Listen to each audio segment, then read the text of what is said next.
Fuel, either as premium motor spirit, liquefied petroleum gas, kerosene or diesel, are necessary resources for domestic and industrial operation and has been a blessing to Nigeria over the years.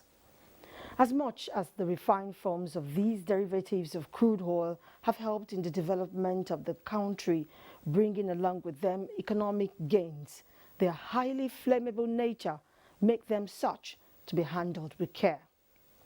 Nigeria as a country has experienced the monstrous nature of these petroleum products with records of loss of lives and property as a result of improper handling and vandalism, especially with liquefied petroleum products. This is our focus on this edition of Dateline 360. I am Omotola Omojala. Stay with us. About 20 cases of gas explosions were reported between 2019 and 2021 in Lagos State. Survey collected and documented by the Lagos State Fire Service reveals that the cases are spread across the densely populated commercial city. Victoria Olabodi reports that the data also indicates high rate of casualties and huge economic loss to Lagos State and the nation at large. Statistics available shows that gas explosions in Lagos State have become an every-year occurrence due to some avoidable factors, which include negligence and carelessness. For instance, in year 2019, a total of 5 gas explosions occurred in different parts of Lagos, with several lives lost and properties worth millions of naira destroyed. Also in 2020, similar gas explosions put at 7 paralyzed socio-economic activities in areas like Mushin local government area and Ayobo Ikpaja LCDA. This year is not an exception to what has become a recurring decima in Lagos State, even though the government is working to avert incidents. Some end users of gas attribute incessant explosions to negligence and adulteration of products. Scrupulous elements use substandard tankers to load at unofficial time. And that's why you always witness tanker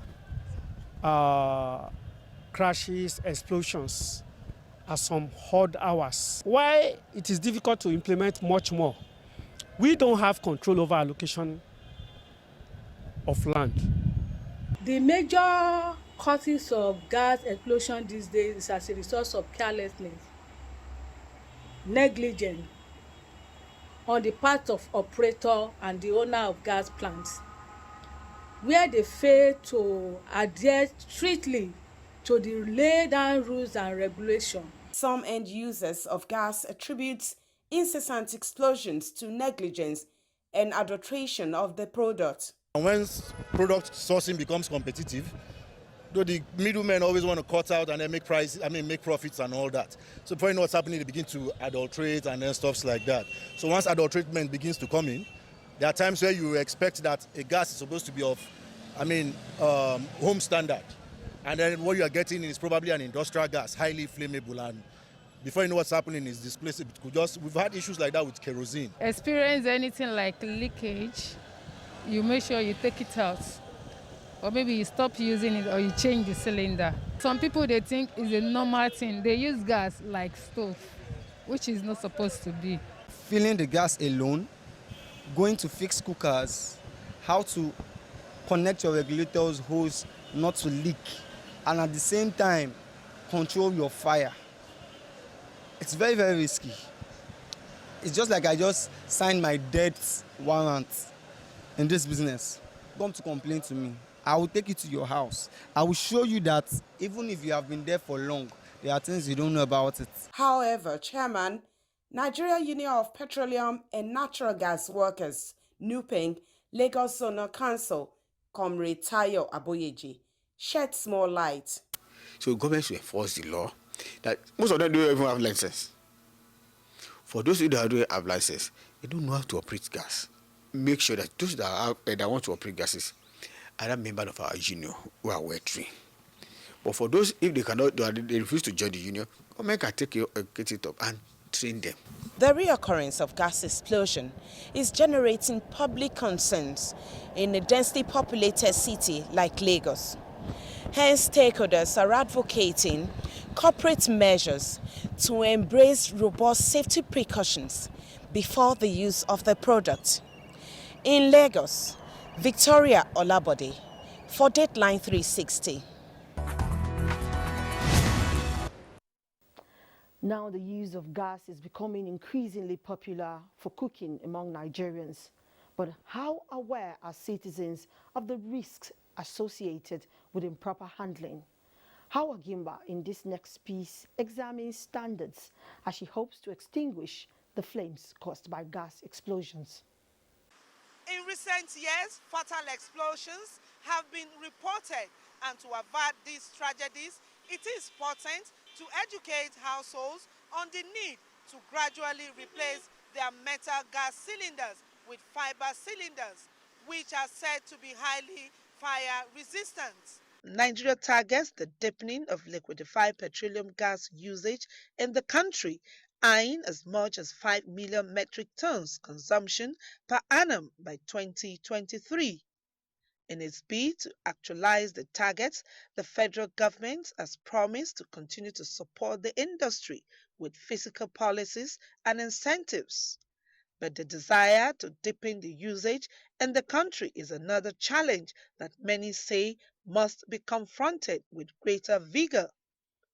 The spate of gas explosions across the country is a source of concern for many, which regulatory bodies are, however, not unmindful of. The Kubwa explosion is still fresh in the minds, rapidly followed by the Ladipo market experience and another tragedy reported recently, which have left in the wake deaths and destructions. These recurring incidences have caused enormous losses. Most consumers do not know that a gas cylinder has expiring date, and exposing it to water can lead to its corrosion, which endanger the life of the user, according to those who should know. In the use of cylinders, consider the date of manufacture on the cylinder that you are using. If it is above 15 years, it is dangerous for you. Get rid of that cylinder and buy another one. Your life worth a lot more than whatever the cost of that cylinder is. Be careful about the use of cylinders.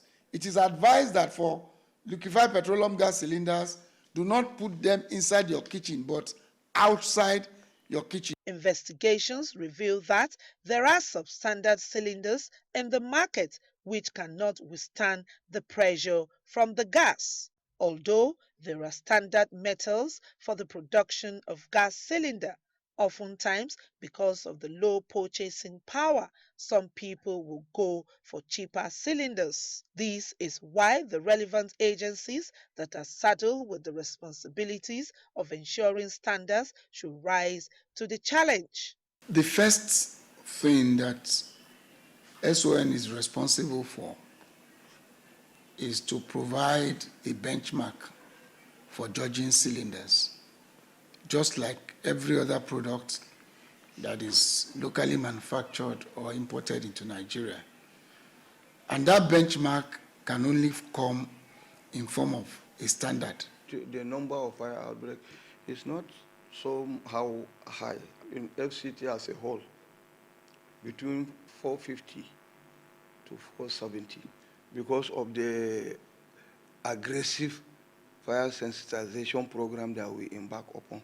We have about 16 fire stations within FCT, and they are all functionable. All the area councils, they have fire stations. So at any time, please try and put call to us. Safety experts also advocate regular check of the cylinder by leakage with soapy water poured on edges, bottlenecks, and suspected areas to detect leakage, just as gas bottles should be capped when not in use and must be replaced vertically away from source of ignition. An area of concern also is the audit of gas dispensing facilities and roadside retail outlets, which some respondents call on NNPC to ensure that when major non-compliances are found, such stations should be shut until the required safety measures are upheld. The circulation of cylinders in this town or in Nigeria has not been regulated. And most of these cylinders have expiry dates and nobody checks them. Gas issue, that one is something that government can be controlled. Everybody that will be on that line of business, we have license. So that government will set an agency or task force who will be looking the people that is selling those gas. Some households have been using the same gas cylinders for upward of 3 decades. That is a disaster waiting to happen. Besides, relevant authorities need to organize sensitization programs to all gas retail outlets on how to operate the business for minimal risk. In Abuja, Hawa Gimba for Deadline 360.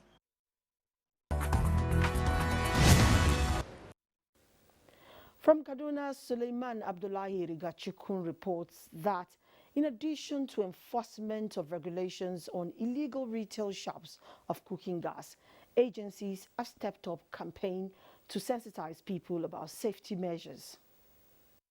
Potentially dangerous is this 3.5 kg gas cylinder because of the direct link between the fire on top and the gas.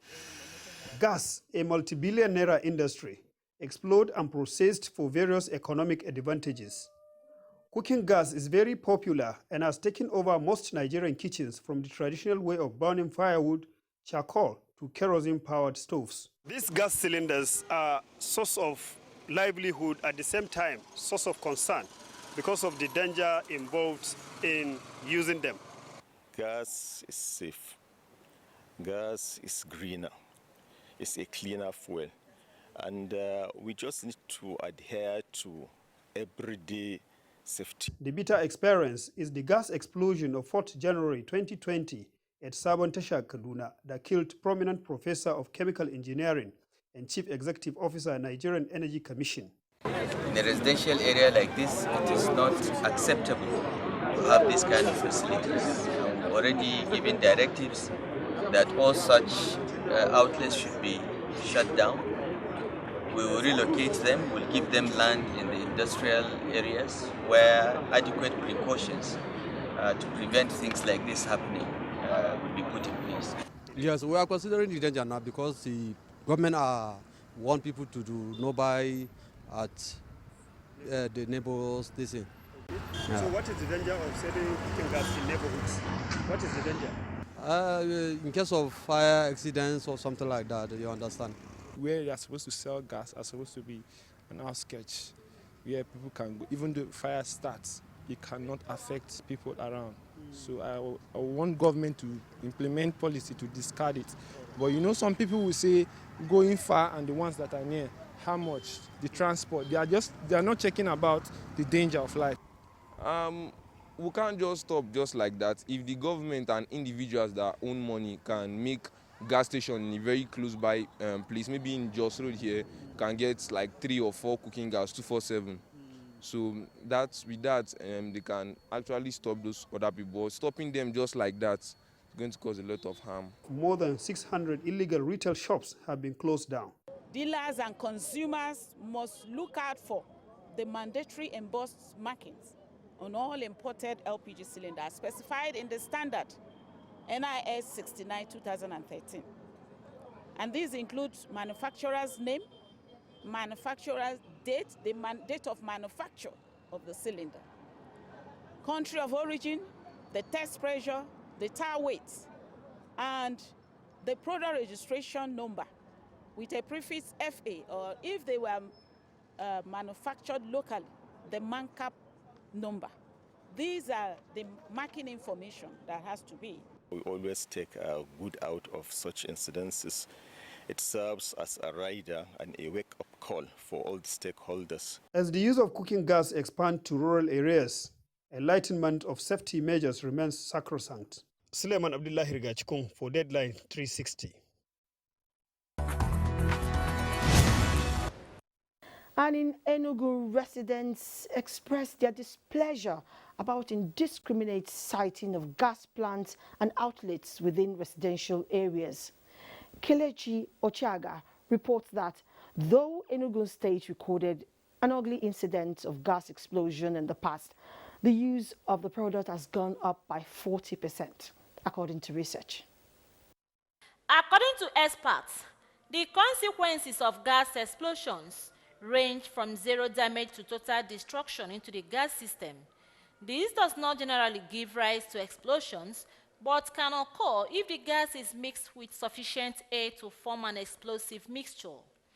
Gas explosion could occur for several reasons, including air leakage, air penetration during refilling, air leakage into a cold gasifier still containing gas, which subsequently ignites, among other factors. However, all these could trigger disastrous number of casualties and other negative impacts on society. Among them is the incident witnessed in Enugu and environs between 2015 and January this year. The gas explosion inferno has occurred in some gas filling stations and outlets and has gutted property worth billions of naira, including Akpabio Hostel at the University of Nigeria and Nsukka. Some residents in Enugu are of the view that much has changed in the business after the gas explosion that killed many in Enugu. Incessant gas explosion has affected gas usage across our environment. One, because there's this phobia. Traditionally, most people feel that gas, is not as safe because the fire, when it occurs, is always very intense, and it can affect a whole lot of places. But from studies, we discovered that gas usage is actually the safest. But unfortunately, in our society, we've had incidents of people importing, substandard cylinders and the gas accessories. But in my own opinion, if we observe all the safety precautions, I believe we will have less of these explosions. Gas is good, it helps people, it helps homes, it helps industries, in production or whatever they want to have. But explosion has taken place in a lot of places over the time, and it's very alarming, and it's not very encouraging at all. It may have for now affected the demand, because people are becoming scared of this use of gas. But I want to believe that the price or the demand for it will increase again if awareness is properly created.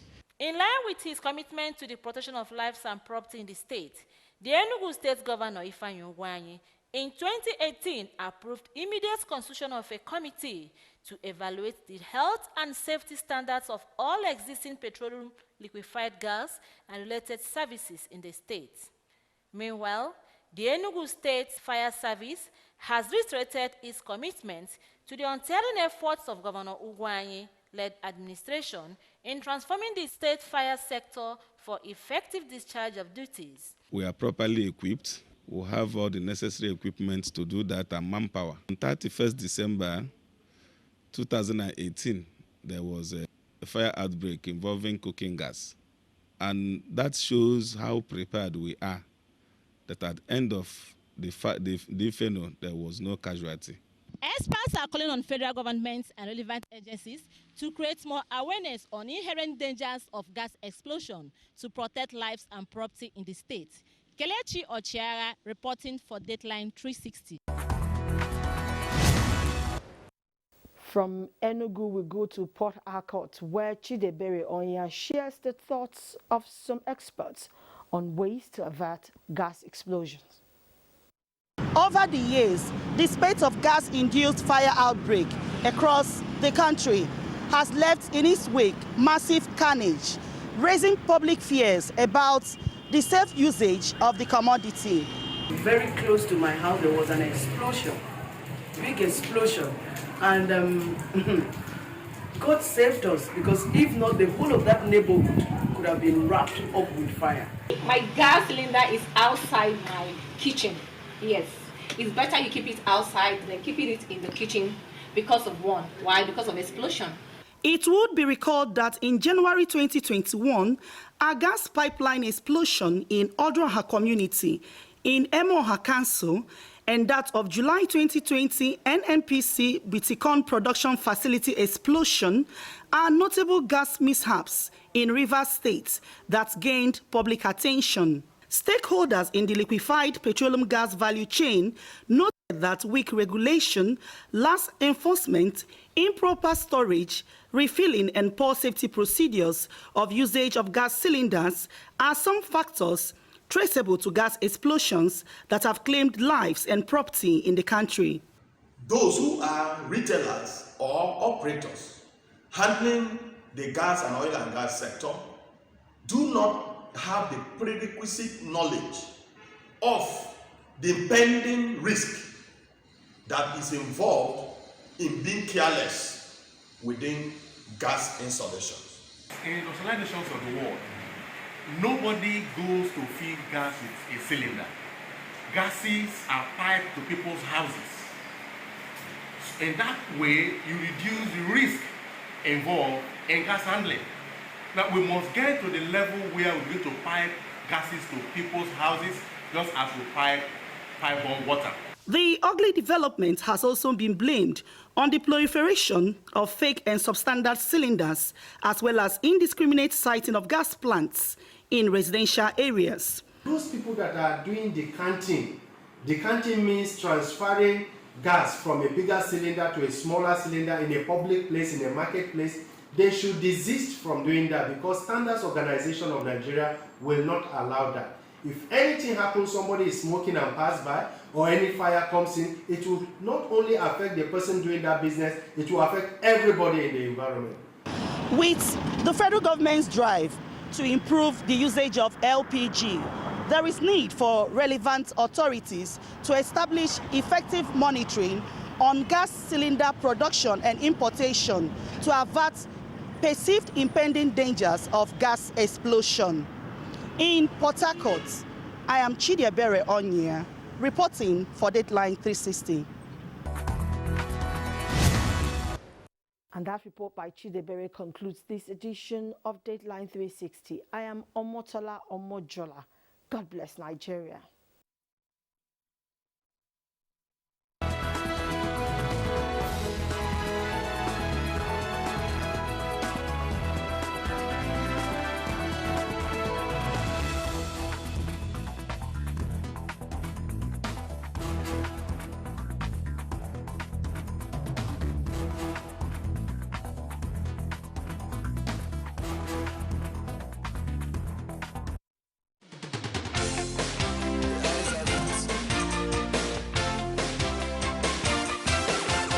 NTA Parliament is a dedicated 24-hour channel that broadcasts activities of the Nigerian Senate, Federal House of Representatives, and all the 36 state houses of assembly. NTA Parliament, strengthening Nigeria's democracy.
Wonderful. So, Ogbeni,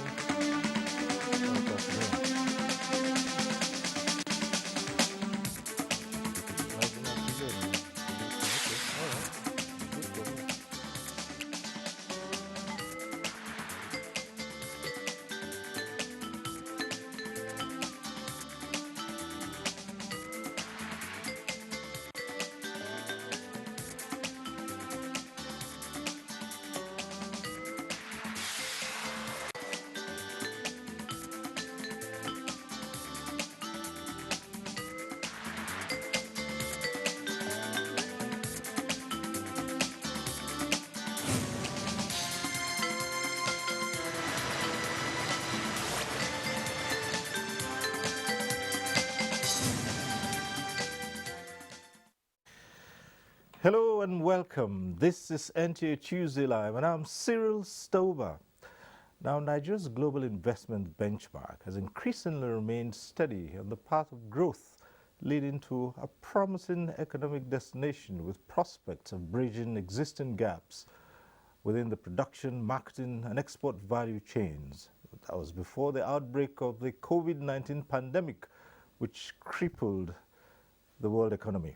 But with the gradual recuperation from the shock and the exit from the pandemic-induced economic recession, the Nigerian government has been seeking ways to quickly return the nation onto the path of recovery and growth.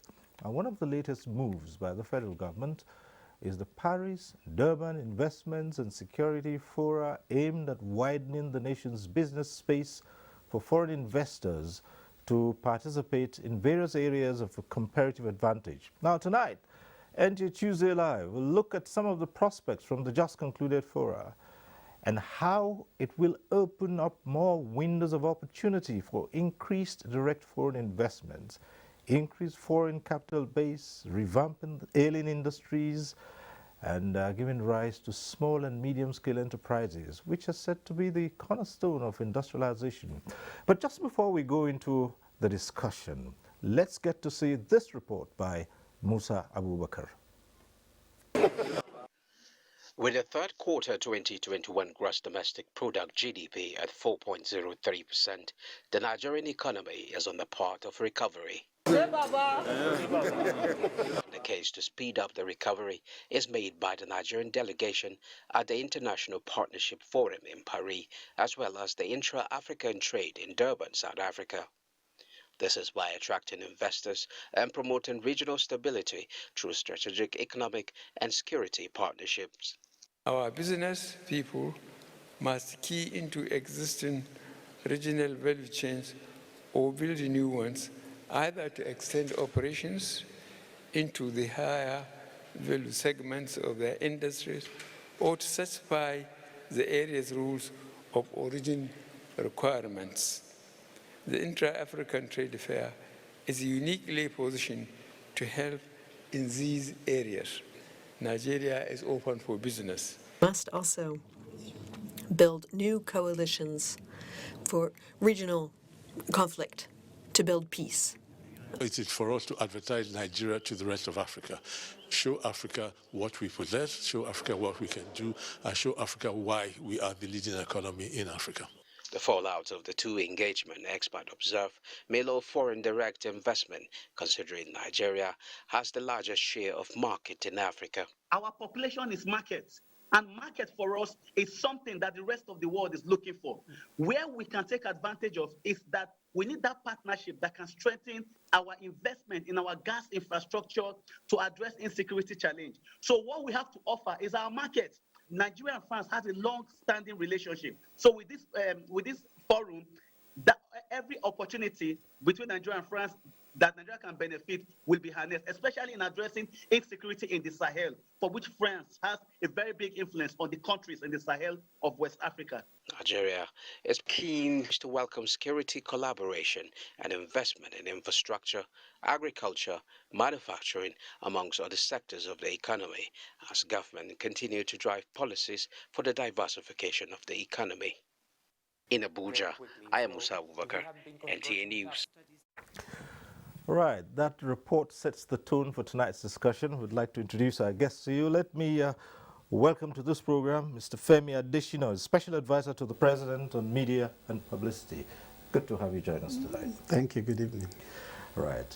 We'd also like to welcome to this program Mr. Olusegun Nwabulo, who is Executive Director and CEO of the Nigerian Export Promotion Council. Quite recently, I believe, he has become the president of the ECOWAS TPO network, and that actually is the ECOWAS Trade Promotion Organization network. It ensures the equalization opportunities for all ECOWAS member states to benefit from the Africa Continental Free Trade area. Thanks for being with us tonight. It's an honor to be with you today. Let me also welcome to this program Dr. Christian Ashaku, who is an investment consultant. Thanks for joining us tonight.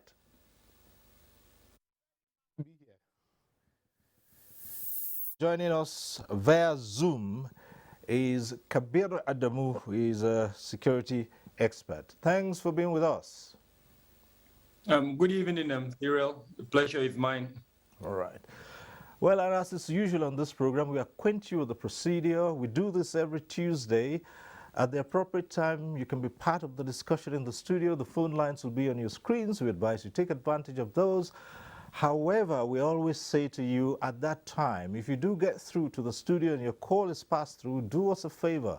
Turn down the volume of your TV set. That's the way to avoid the hurlback or the echo. Then we also encourage you to go straight to the point, not to worry too much about greetings. Ask your question and or make your comment, and our guests would very much respond to such issues as you might raise. So welcome to NTA Tuesday Live. Tonight it's all about investment, growing Nigeria's economy. And so let's start off by looking at it, putting it in true perspective. And in the last 1 week or thereabouts, Nigeria has been in the news. We have been to Paris, we have been to Durban. And so the question is, what are we hoping to get out of all these? So many Nigerians have said, okay, so Nigeria is always attending international fora. What's in it for us? What's in it for the citizen? Mr. Femi Adesina, let's start with you. Thank you very much. You mentioned Paris and Durban. Before that, there was Riyadh. It was also an investment summit.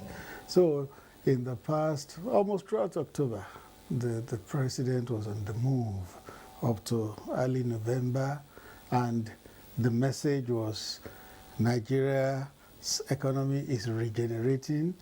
There are investment opportunities.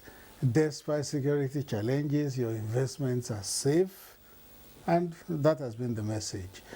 The oil industry has been retooled. Petroleum Industry Act will give you opportunities. Mining has been retooled. Agriculture. Just selling the good news to the rest of the world. And I'll say it's been worth the while. Particularly the last outing in Durban, which was an intra-African trade fair. The projection is that in the next 10 years, intra-African trade will double. And Nigeria has a lot to gain from that. And unless the country positions itself properly and gets the news out there, it will not just be by a sudden flight. So you find the Nigerian president being the salesman for the country, attending all this investment fora. I believe that it's what is worth for the country. Let me ask you this. Well, how would you assess the reception of Nigeria's position put forward by the president himself? Yes, I think there's a lot of curiosity still about Nigeria. Particularly, I remember that forum in Paris. French investors were there along with Nigerian investors, and you could see the interest of the investors and the kind of inquiries they made and the kind of questions. You know that they were curious about Nigeria, and the president was able to assure them that the economy was being retooled, it has been diversified, no longer being diversified. It has been diversified, and there are opportunities in many areas. And from the inquiries, you could be sure that Nigeria will get a lot of real-time investments coming from that forum in Paris. Okay, let's turn to Mr. Olusegun Awolowo. Now, what are the specific outlines, priorities in terms of investments? Well, first let me say I agree with my brother Femi for laying the outline for us, and that's exactly what has happened. You know, the president has come out and he has become a sales person for Nigeria, which is really what should be done, and we are very proud of that. The investment fora in France particularly was for Nigeria and France, and France has been paying particular attention to Nigeria now.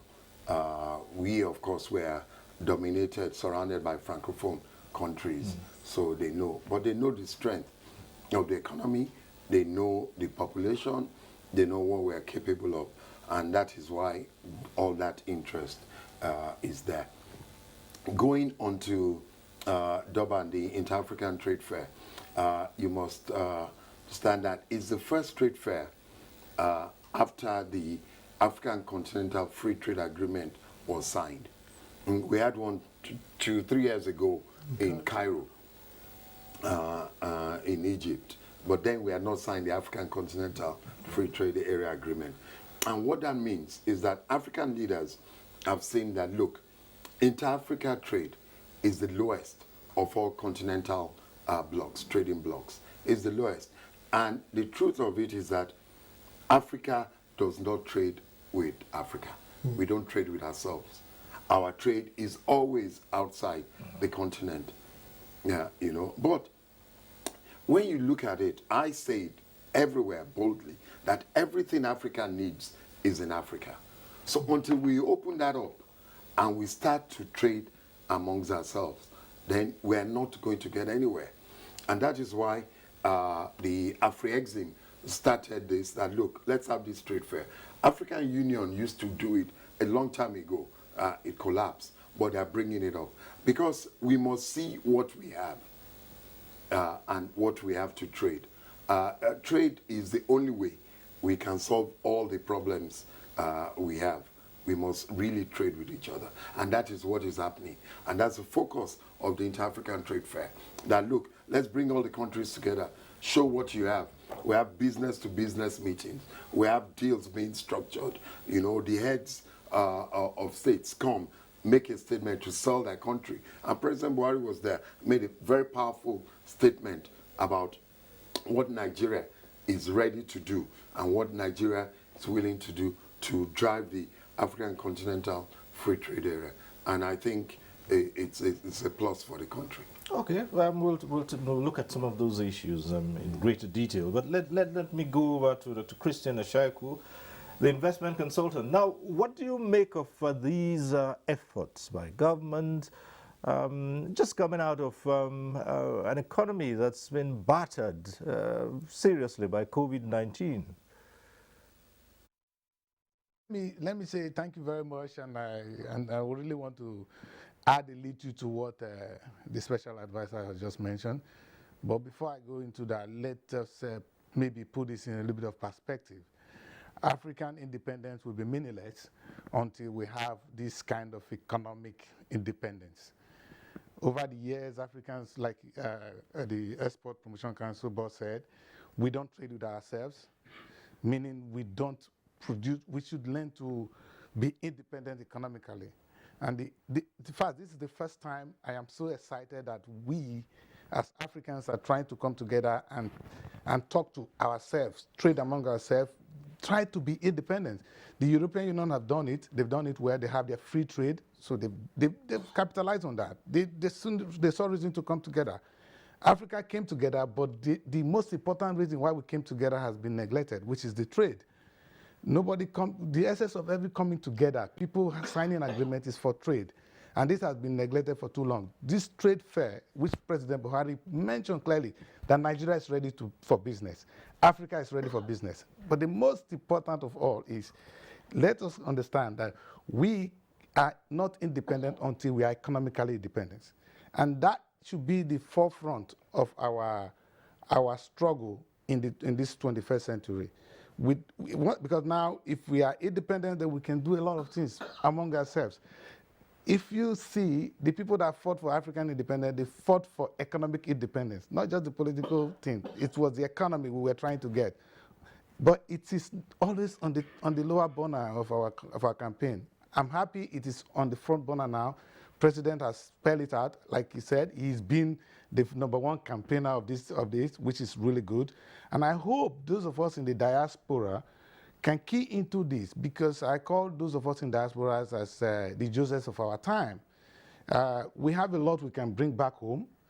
And with what we see now, with what is happening, hopefully they will tap on it, because they have a lot of knowledge. Let me say this, Africa have the knowledge, they have the manpower, and we have the resources. I really don't see any reason why we're looking elsewhere for what we have at home. This should be a wake-up for every one of us, both of us at home and in the diaspora, the leadership, and the ordinary citizens, to come and support the president's agenda, or this noble agenda of Africa trading with one another, growing the wealth of Africa. Let us be the determinant of our own destiny. Because over the years, to be honest, Americans and the Europeans have determined African destiny. At this point, I'd like to say that we've just been joined by the Director General of the Small and Medium Enterprises Development Agency of Nigeria, SMEDA, Dr. Dikko Umaru Arada.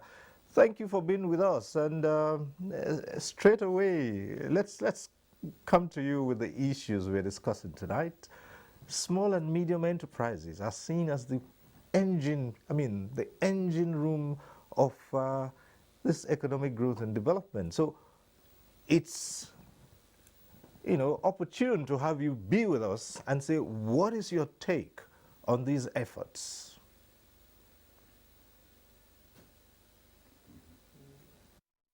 And I appreciate being with you this night. And my takeaway from the Durban Intra-African Trade Fair, I think the first thing is Nigeria has regained its place in the community of nations, because the kind of leadership given to us by General Muhammadu Buhari is really very encouraging, because Nigeria is being respected in all the African nations, and we have seen the kind of respect that was accorded to Nigeria when the president visited Nigeria, and then when the president visited South Africa. And he has given encouragement to our businesses. The enterprises that we came along with have been very excited to see their president, and the president has really given us that kind of encouragement we needed. But most importantly, the trade fair has opened a window for business-to-business discussions, for matchmaking their businesses, and then it includes also technological transfer of skills and what have you, because Nigeria has all what it takes to be in a better position for economic prosperity among the African nations. And as my brother has stated, that African doesn't want to do business with Africans, and this is one thing that we need to focus our attention now. And the initiative by the Afrexim Bank with the African Union, as well as the support of the African head of governments to the intra-African trade fair, was really very encouraging. And Nigeria has done very well. It went with more than 1,500 delegations of entrepreneurs of different kind. And the Manufacturing Association of Nigeria were well represented. And this is the first time in the history of this country that there was a coordinated approach to this kind of activities, which was coordinated by the Nigeria Export Promotion Council and all the agencies responsible, the major stakeholders were all there. We had been meeting over months, and we were able to have a successful outing at the Durban Trade Fair.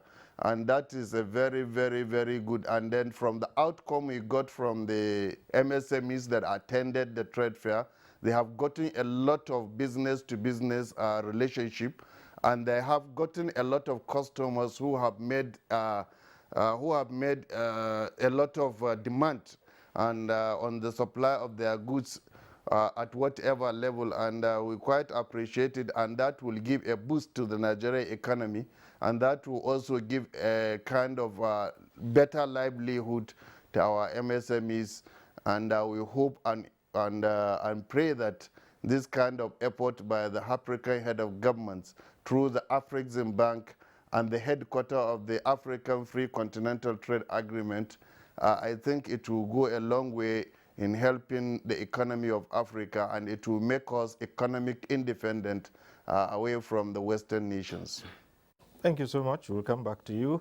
Let's now go over to Kabir Adamu, the security expert who's joining us via Zoom. And Isla, the question for you would be, it's seen as a tough sell, a hard sell, talking about a country that is challenged by very serious security issues, and investors usually would like assurances that their investments are safe. And Nigeria has been going through a lot in recent times. So how do you respond to the feeling that it might be tough to sell investment opportunities in this kind of an atmosphere? And secondly, if you as an investor, what would you be looking out for to protect your investments? Once again, thank you, Cyril.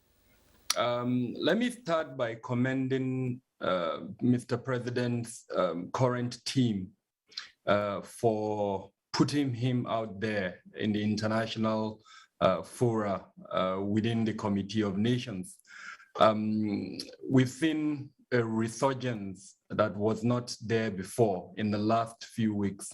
And as the country's #1 diplomat, I think given the push by this current administration to diversify the economy, and not only that, to put forward what the country has in terms of assets within its economy, that we couldn't have had it any better.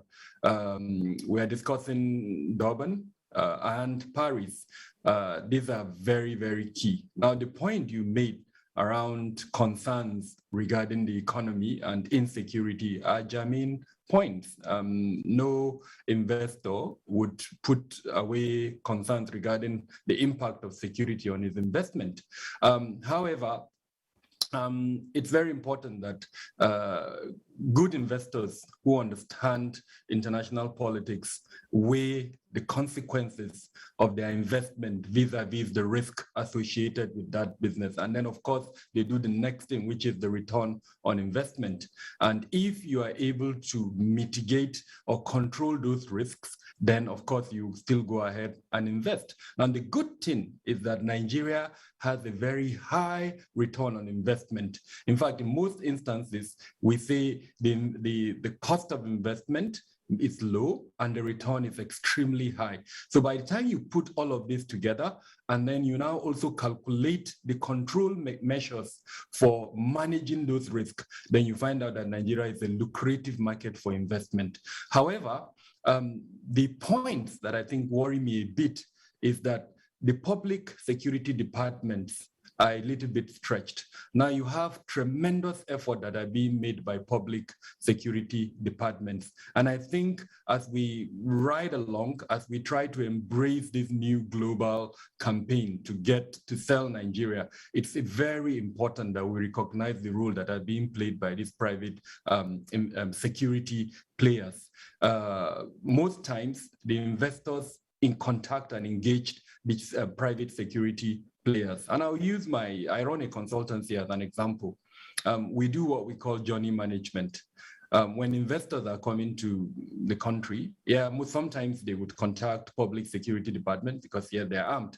But believe me, the assessment you do for them, both in terms of how to manage their visit, as well as the due diligence you do with regards to the partners that they're going to interact with when they come to Nigeria, are being done by these private security organizations. And at the last count, according to the civil defense, there are about 1,300 of them. So again, I think it's absolutely important that we incorporate this component into this investment drive, because they are the ones who provide the backbone and provide the confidence for the investor to come to Nigeria, of course, with the support of the public security department. I'll stop here. Perhaps later I would expand on some of these things I've mentioned. We would explore that further, but there's an aspect I'd want us to talk about, and would allow each one of our guests to comment on this. And this has to do with infrastructure, which is critical when you're talking about growing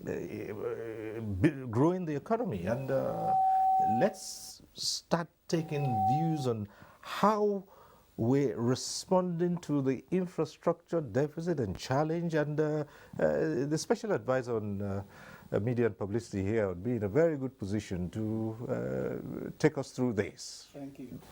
I believe that when the story of the Buhari administration will be told at its exit in like another 18 months, one of the strongest points will be infrastructure.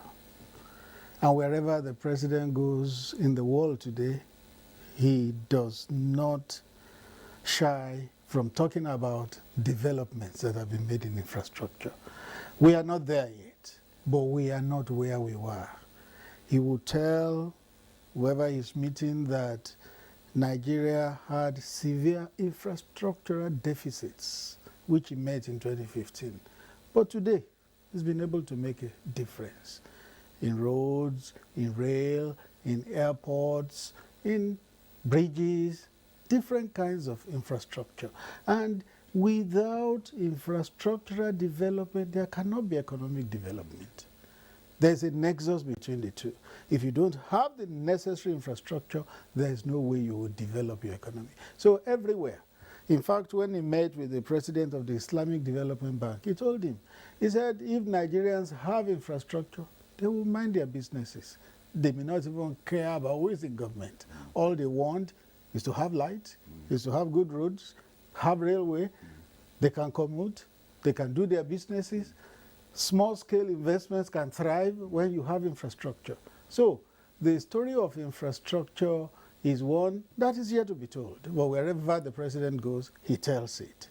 And by the time he will be done in 2023, is one of the good things that will stand in his stead, that he has made a difference in the infrastructure story of Nigeria. Okay, let me go over to Dr. Christian Ashaiku here. And we're on the issue of infrastructure now, as we discuss growing the economy, all the opportunities that are available, and the selling of Nigeria's potential to the rest of the continent and the world indeed.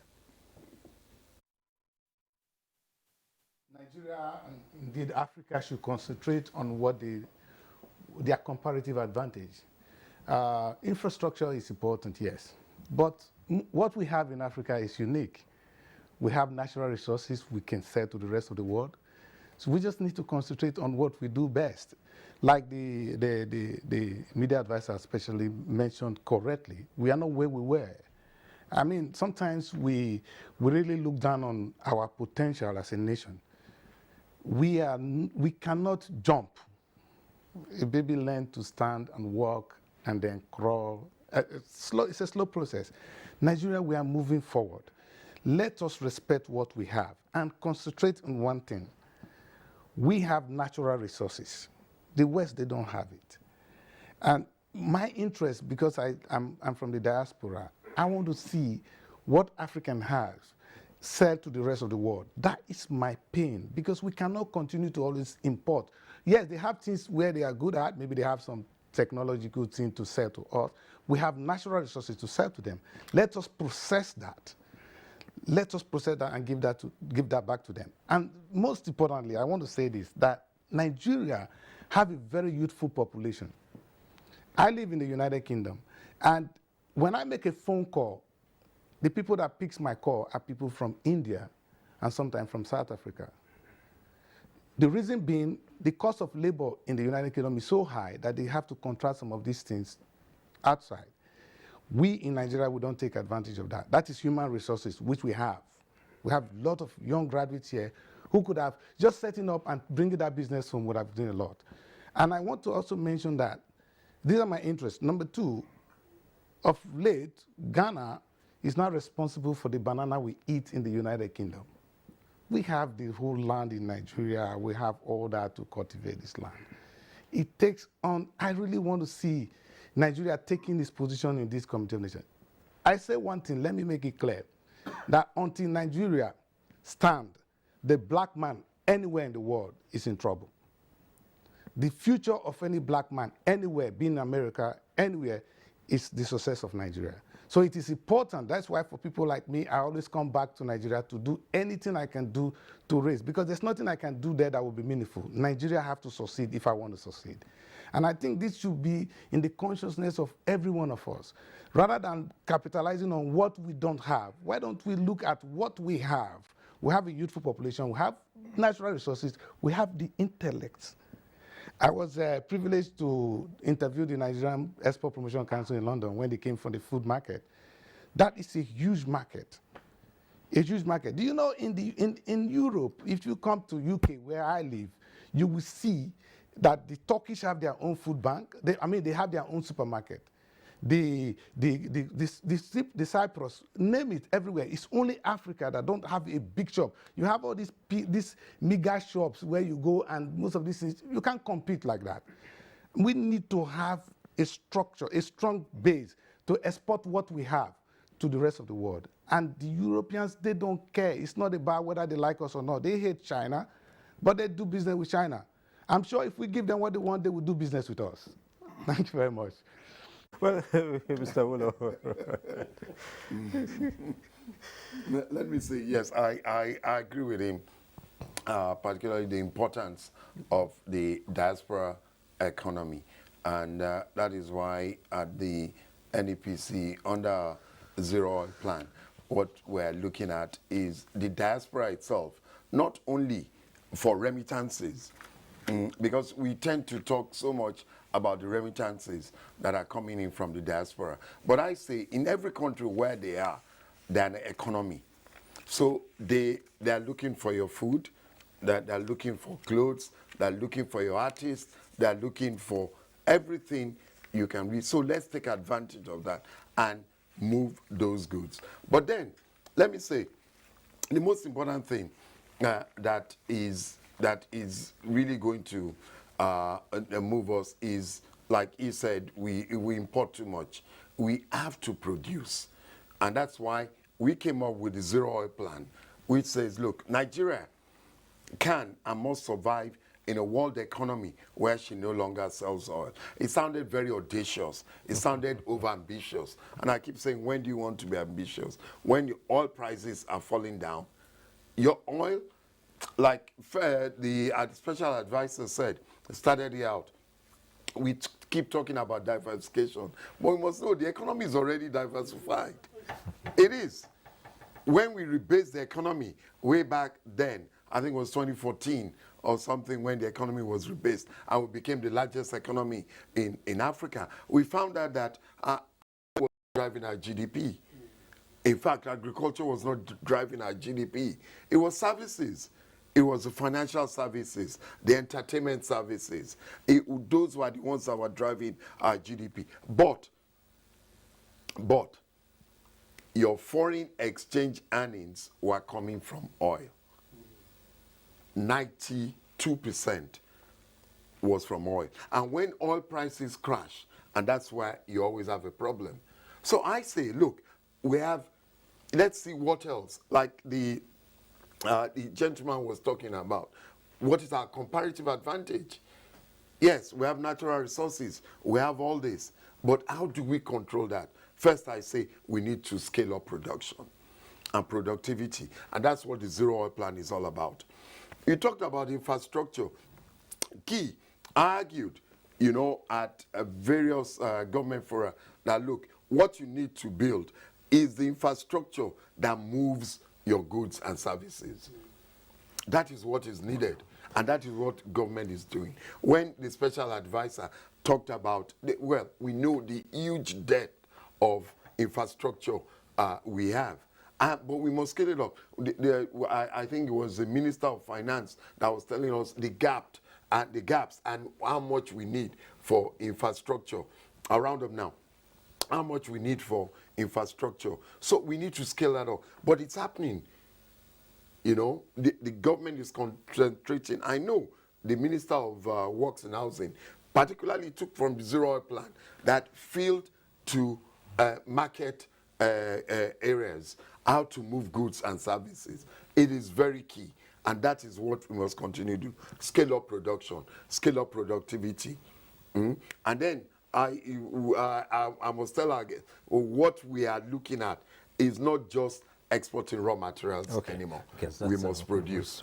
We must process our goods. Scale up production, productivity, and process the goods. And well, this is one area, looking at the infrastructure, this is one area certainly the DG Smedan would be interested in, because with all the hundreds of thousands of small and medium enterprises, the infrastructure that drives productivity, that's what the CEO of NEPC has just spoken about. So let's hear you from you. Very much. I think part of the challenges confronting the MSMEs in the country is infrastructural challenge, and then which borders around the power supply, use of generators and diesel, which make the cost of production very high for the small businesses. This is one area that is very important, but I must say that the supply of electricity has improved with the coming of this government, but that is one area that we need to do more in the area of in the way of increasing productivity, because one thing that we have to be careful about is we have signed the African Free Continental Trade Agreement, and this has open window for African goods to move into Nigeria freely, and then the Nigerian goods equally to move elsewhere freely. And then if we are not very careful, Nigeria could be a dumping ground for other goods from African country, because with the population of the MSMEs that we have in this country, and equally with the number of market, that is the population we have, Nigeria have advantage that it can drive out of this African Continental Free Trade Agreement.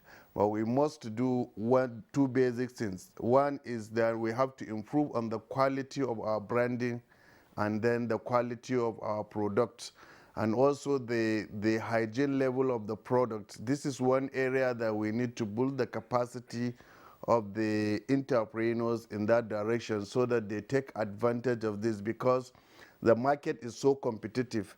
And then for you to gain out of that market, you need to also enhance your productivity and the quality, the branding, the packaging.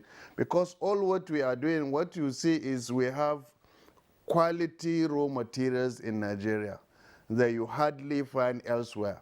So the only advantage is, let's take advantage of that by packaging it very well, branding it very well. That was the reason why this year, 2022 budget, Smedan came up with a program that on the area of packaging and branding, so that we can build the capacity of our MSMEs to meet up those challenges, so that we can be able to move our products and services to other places, and then we can be able to also help in developing the economy of our country, because it was the activities of the MSMEs that ginger the economy of this country, that makes us to go out of recession quickly, because these are the people who are over 41 million in the country, and which have stimulated the economy despite the COVID-19 effect.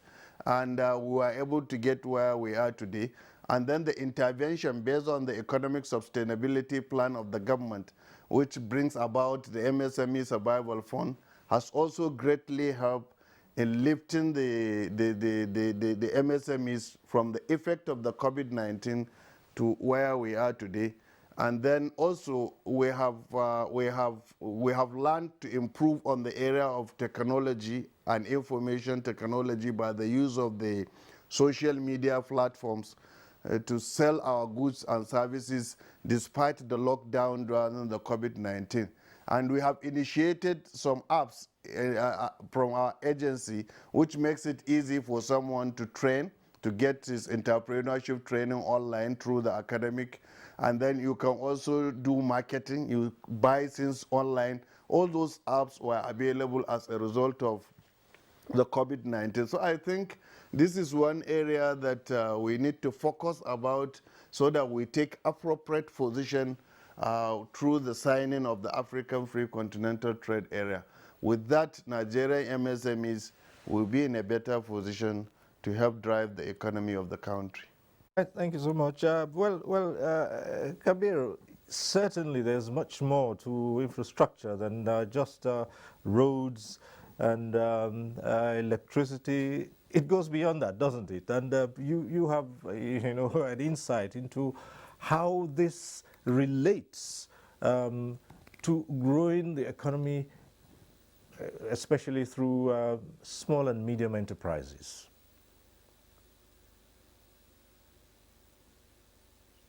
The angle I would like to approach this is the impact the growing of infrastructure would have on employment in particular, given the various angles that have been mentioned by the DG Smedon.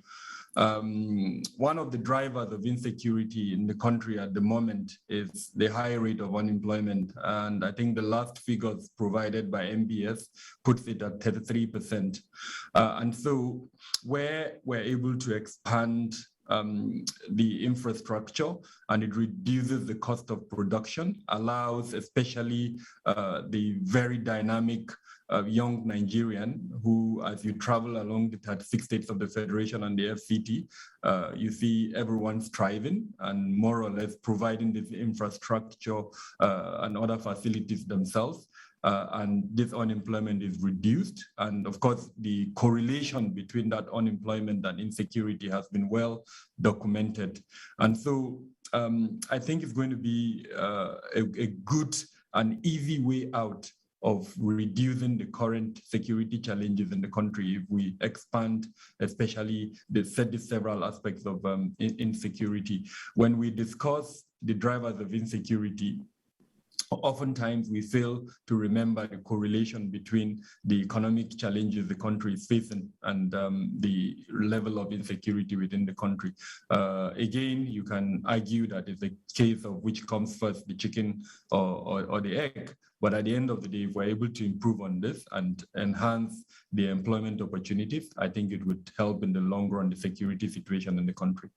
All right. In addition to our discussions today, we have a number of reports. Lagos used to be the capital of Nigeria, and the capital moved to Abuja, but Lagos has continued to remain as the commercial capital. And so we're starting our first report tonight from Lagos as we talk about investments and all the opportunities for growing the economy, businesses. We start with this report from Lagos. With several economic reforms and initiatives designed to revamp Nigeria's economy to the path of growth and sustainability, the biggest investment hub in Africa, Nigeria, has recorded substantial positive results in economic performance and continuous growth in our gross domestic products, making the market more vibrant and robust for domestic and foreign investments. Key diplomatic engagements in the area of socio-economic development and enabling business environment have been reached to boost bilateral trade. It also shows that the president is really conscious of the need to bring in investors into the economy. So I think The key issue is that we now need to complement those efforts with some internal reforms that will make the domestic economy quite attractive. In fulfillment of his words to restore the economy to growth and tackle insecurity, President Muhammadu Buhari, as part of his socio-economic diplomatic engagement in France, discussed the need to strengthen economic ties, improve partnership on security, and work jointly on education, health, as well as halt the threat of COVID-19 to global economy.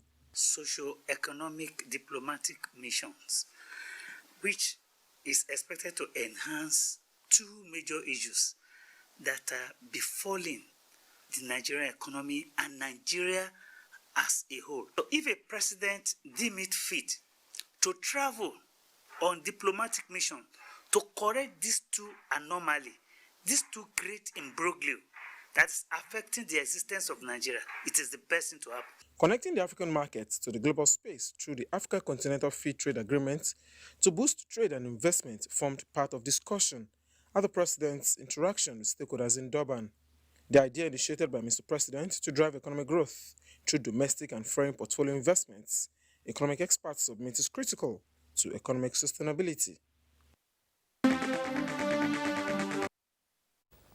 All right, that report by Agolade Salami from Lagos. And next we look at another report from Maiduguri by Muhammad Ibrahim. And as we go along, we'll let you know why we're putting these reports in, spicing this discussion with these reports.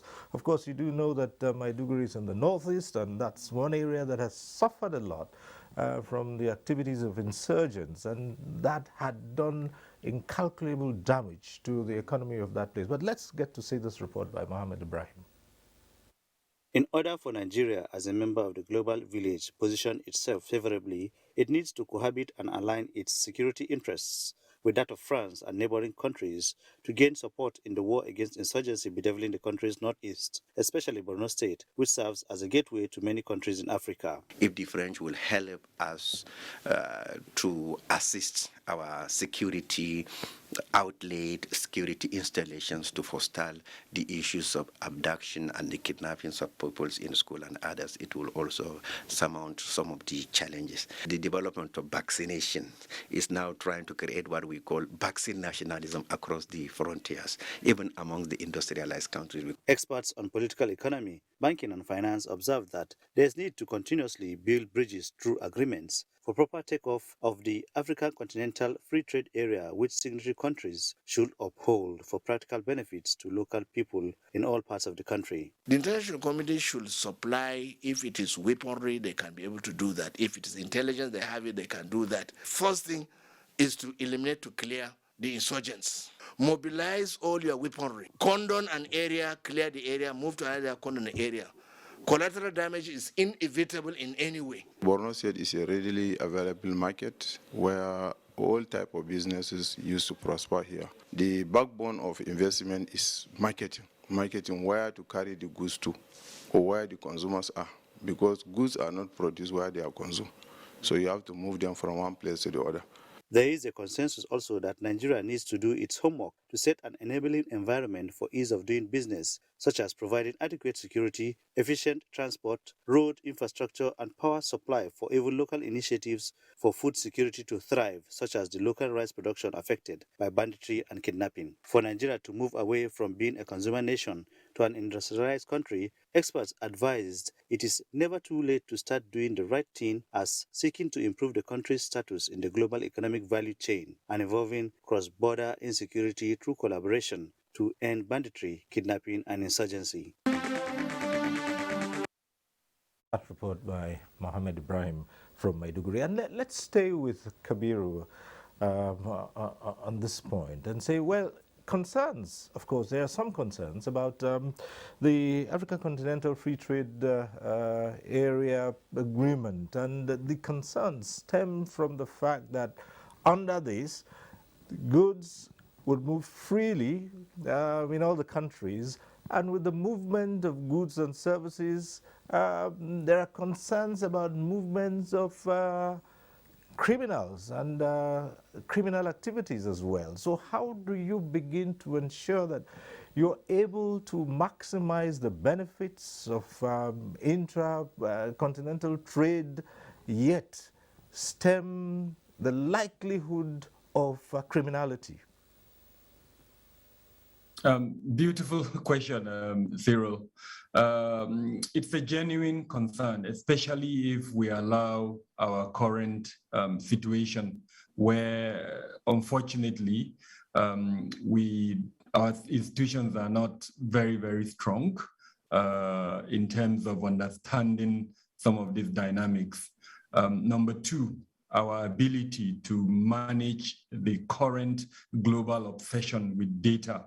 I keep on saying data rules the world, and unfortunately we're lagging behind in understanding this concept of data. We keep on saying we have a huge market, but have we actually presented to the world this market that we have? What is the size of the market? What is the capacity of that market? That is what the world would want to understand. And so we need institutions that would be able to document all of these things, and not only that, to understand the protocols that have been put in place for controlling some of these security challenges. Now, I spoke about data earlier on. Let me just bring it down home. Our national identity, it's a huge challenge. And I think we must commend the current administration, the President Buhari administration, for the huge strides that have been made with regards to ensuring that every Nigerian is not only documented, but has his national identity. Now, that is the first step. If you conclude this process where every Nigerian is identified, either through the issuance of a documentation or perhaps have some form of registration process here or there, that for me would be the beginning process. The second process is with the cyberspace.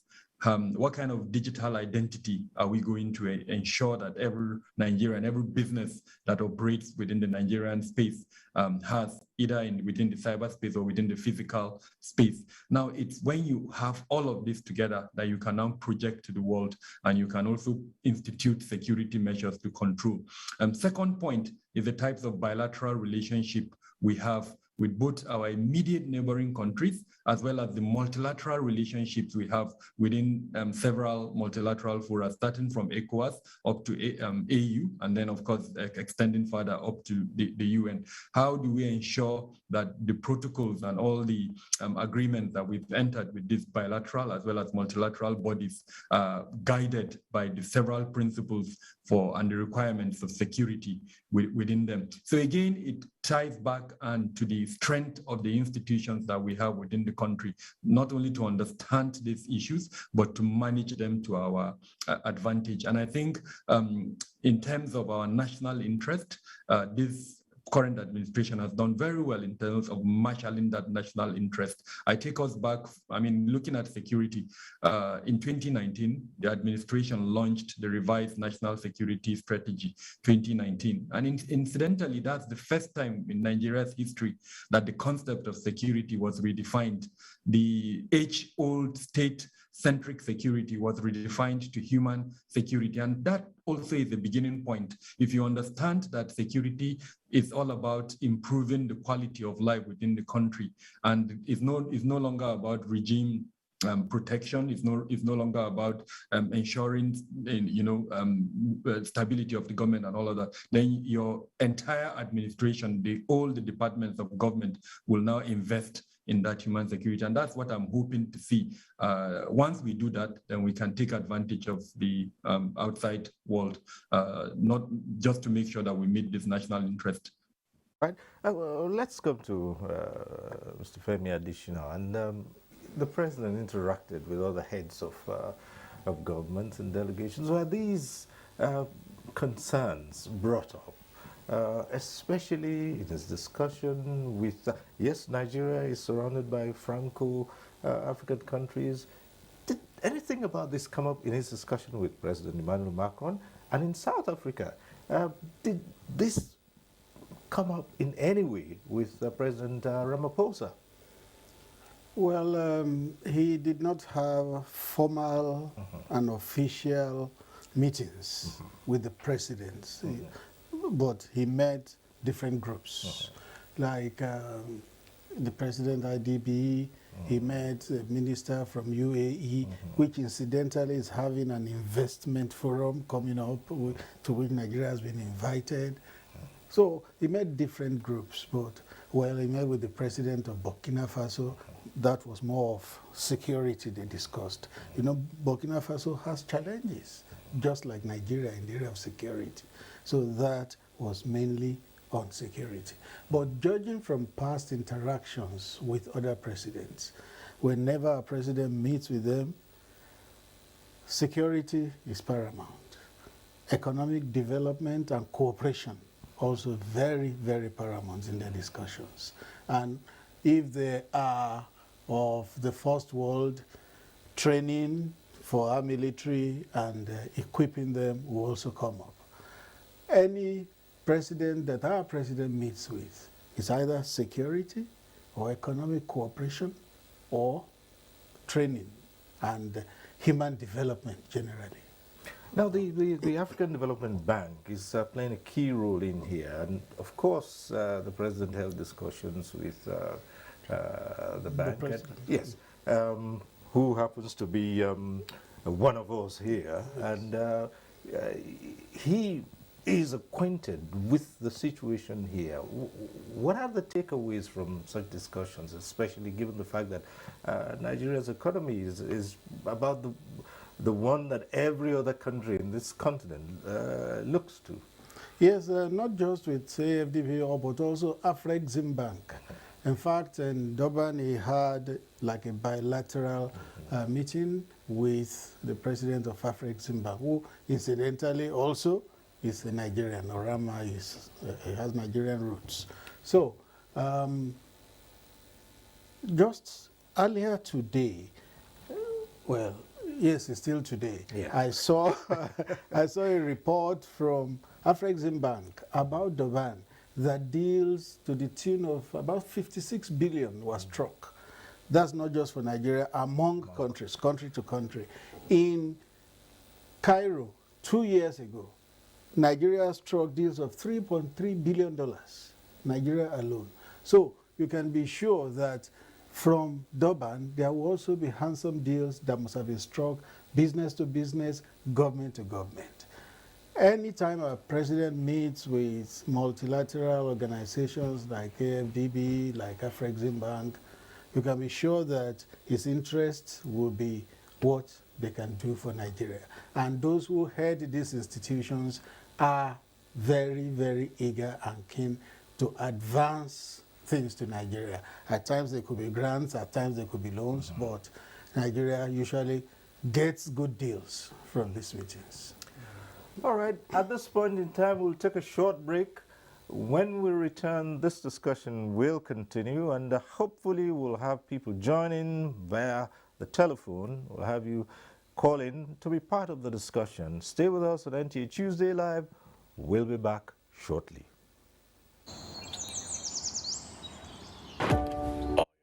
Just an idea. I am alive, connected. I am part of an ecosystem, creating connections within an interactive and sustainable city. I am intentional about excellence, integrity, and efficiency. I am invested in building a sustainable future. I am committed to strategic partnerships and collaborations. I can be tough, and I can be tender. I take pride in delivering high standards. While there may be others, I am in a league of my own.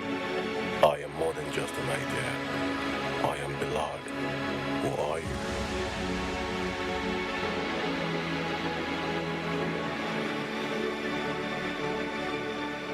Nigerian youths are about the greatest assets the country has at the moment. It is therefore not surprising that the administration of President Muhammadu Buhari is strategically responding to the yearnings of the youth through multiple projects and programs. Youth entrepreneurship support years by Bank of Industry, the Youth Investment Fund by the CBN, and several other conditional cash transfer programs. Recruitment of 774,000 social workers, majority of whom are youths, and so many other projects that are beneficial to youths directly or indirectly.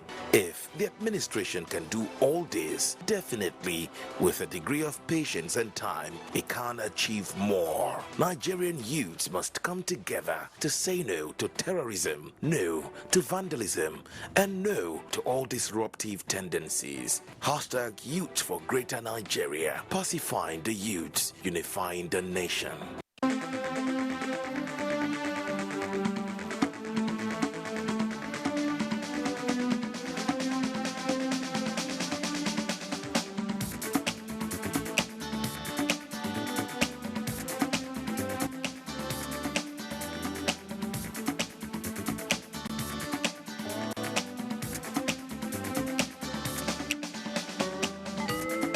NTA Tuesday Live, a network issue-oriented innovation talk show.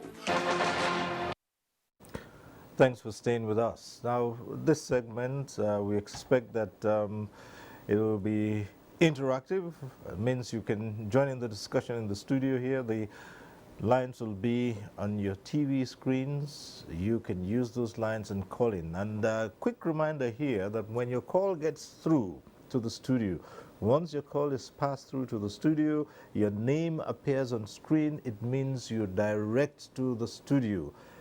Go straight ahead, ask your question or make your comment, and remember to turn down the volume of your TV set. And as I always say, don't bother too much about the greetings. You don't have time, and the lines might just be erratic. So thanks for being with us.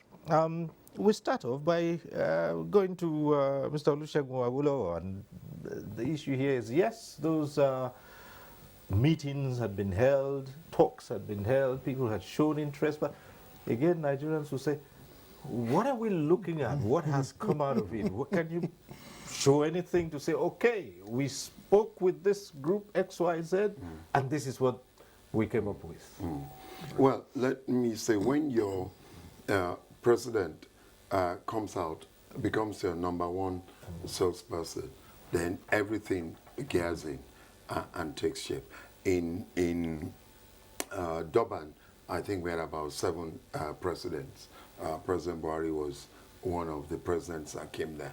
And that led a lot of support and weight to many deals being structured there. The special advisor was mentioning, but let me be specific.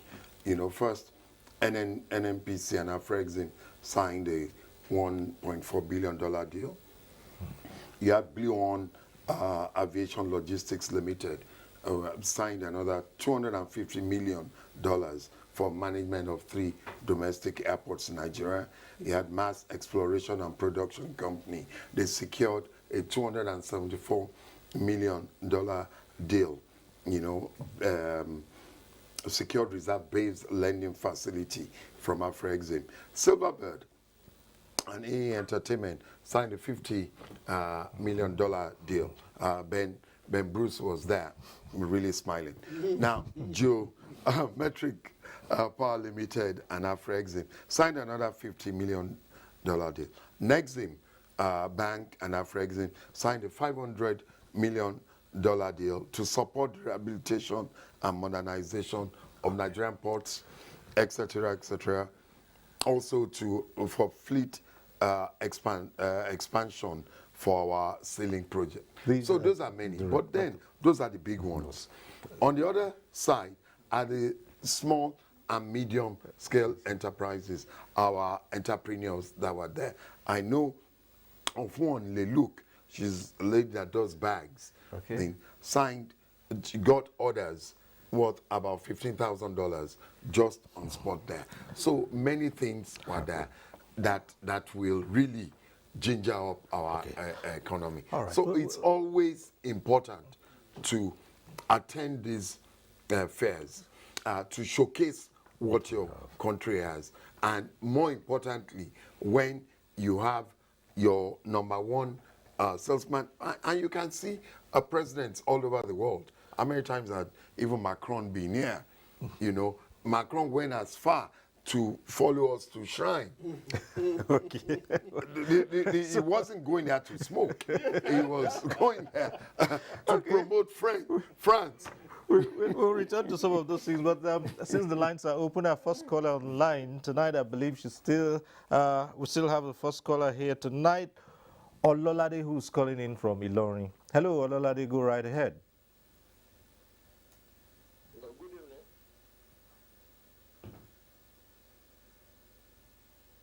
Hello, speak.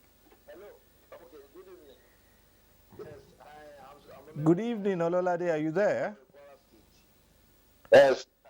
My own contribution this evening is that I want to advise that there should be holistic synergy between the bodies in the studio, that's the export promotion and the SMIDA, and also the trade organizations. And unfortunately, I see that the Diaspora Commission is not in the studio there. Because in this our situation, we want to know the input of our Nigerians over there who are hardworking ones, who are into production. How far can they help us in this country? Because we have a lot of moribund industry in this country.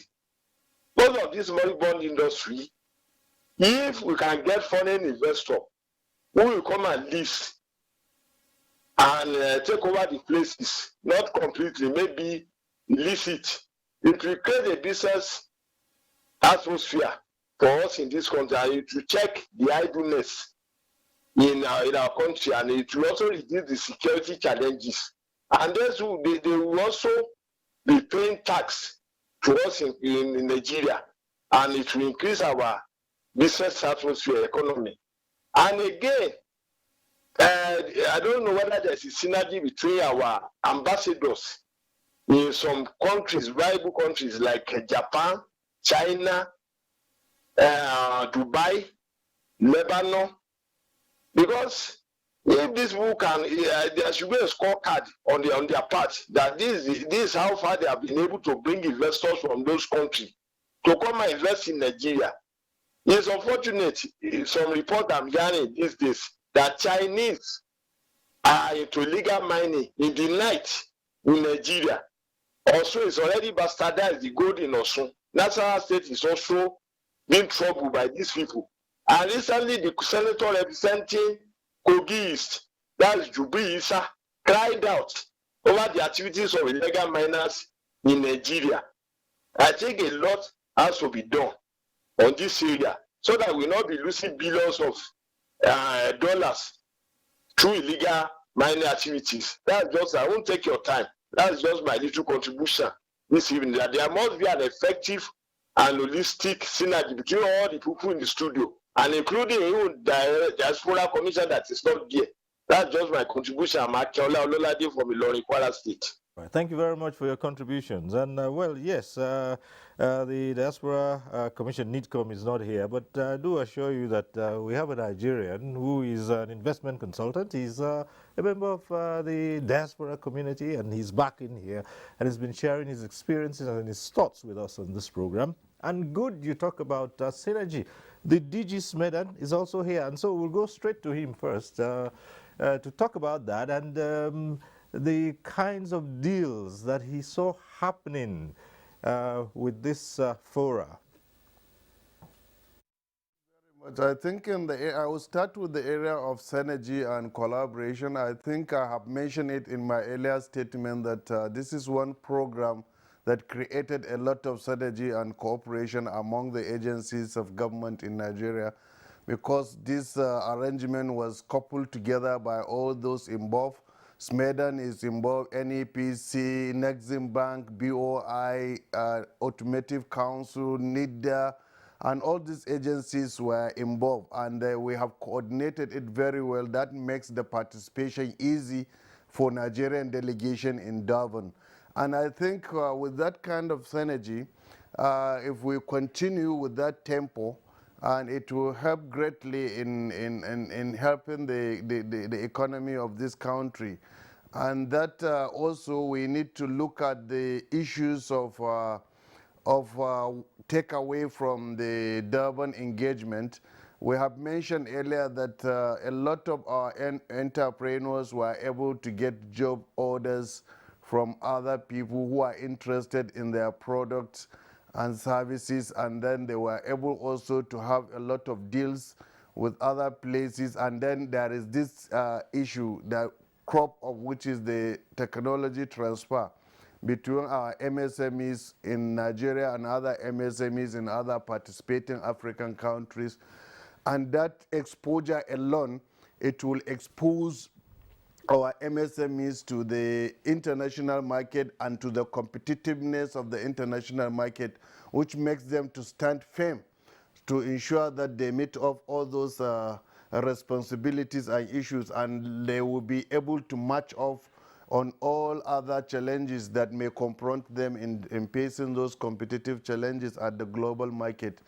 And because with that kind of exposure, it prepares you to face all the challenges in life, and then you will be able to extract the benefit out of it, because when you learn from other people, you tend to learn better, and then that exposure is a lot of takeaway to our MSMEs in Nigeria. And I believe that if we continue in this direction, the sky is the limit for our country. But you know, this synergy they mentioned, and we have even gone a step forward this time around, that there is another synergy even between the private sector and the public sector, because we have done this thing in collaboration with the Manufacturers Association of Nigeria. They were fully represented. Their president was there, their DG was there, and then also other associations like the National Association of Small and Medium Businesses, Small Scale Industries.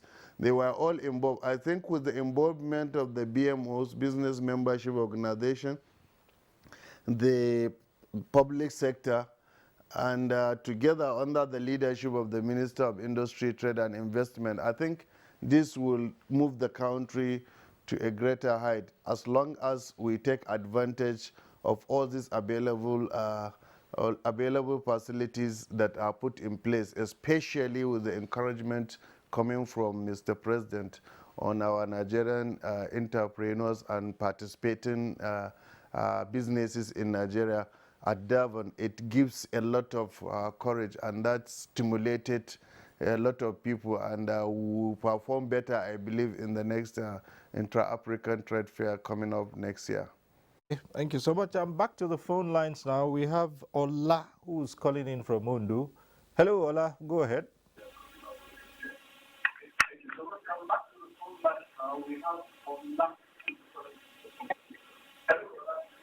Good evening. Good evening. My contribution. Hello. My contribution. The only problem we are facing in this country that is affecting us presently is the security challenge. If our government can try as much as possible to control, to correct all the security problems we are having in this country, things will go on well. The youth that they are jobless, they can go to farm and farm peacefully without fear. But when you are going to farm and you have the fear of somebody can kill you in your farm land, it creates a lot of vacuum. By now we will be talking about sufficient food in Nigeria today and ready for export. Today, the farmer no longer goes to farm due to the present situation. So if government on the other side can try on the issue of security, will be fine. Secondly, sir, infrastructure. When we are talking about infrastructure, I like what the special advisor to the president have said, Mr. Femi, concerning the infrastructure, that the president is taking his time to do a lot of things concerning this infrastructure. If we have good roads and some other things, Even our road, if the railway will do a lot of favor for us, because the vehicle that are transporting heavy duties, heavy materials like iron and some other things is affecting the road, because when the load is too much on the road, it will affect the road and the road will be damaged. But if we can be transporting those things through railway and on our waterways, those things, our road will be secured. So my contribution, government has really tried, God will continue to help us. And at the same time, funds should be made available for our youth in order to use it to invest. So I think that thing will go a long way in what we are discussing tonight. That is my little contribution. Okay, thank you very much, Ola from Ondo. We'll go straight to Dr. Christian Ashaiku. Yes, if you take it up from what the earlier caller, Ololade from Lorry, talked about, synergy and what role Nigerians in the diaspora can also play in pushing forward opportunities available in Nigeria and even coming to contribute towards the economic growth of their fatherland. I'd like to focus, normally when I talk about my country's problem, I don't want to see the problem, I see solution. Yes, I think the president made it clear that I think we all recognize that we have a challenge, which is security challenges, which can only be solved with one thing, economic growth. And that is what we are talking about.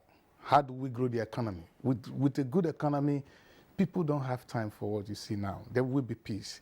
So economy is always the solution to any security crisis, in my book. Anyway, I'm not a security expert. Now, in terms of synergy, I think we need to have a little bit more communication. But I want to talk about something very important, which the gentleman talked about, which is branding. You know, sometimes the British people, they believe in what they have. They sell it out. I said it again and again. If the British were the owner of palm wine, it would have been the most expensive drink in the world, because they would have sold it, you know. And you see, because they would believe in it, they would be proud of it. We seem not to be proud of Nigeria. We seem not to even believe in ourselves. We don't like ourselves. How can you expect others to like you if you don't like yourself? And that is a big challenge. For those of us in the diaspora, I want to make it clear, they don't have a hope. The hope is still Nigeria. I am talking to them, they can hear me. You cannot be British. You can be British, you cannot be an Englishman. You are a Nigerian living in Britain. You are a Nigerian living in America. So our hope is here. This is our concern. This is our country. In fact, for every black man, like I said before, why don't we concentrate on what we do best? We have a very youthful population that can do anything. You know, I'm coming from the film background. When Nollywood started, it started very rough. Today, we are on Netflix. We shouldn't be on Netflix. With the new sign agreement, we should be on our own network. And it's happening gradually. Now we no more, it should not be a pride for African movie to be on Netflix, but on an African distribution network worldwide.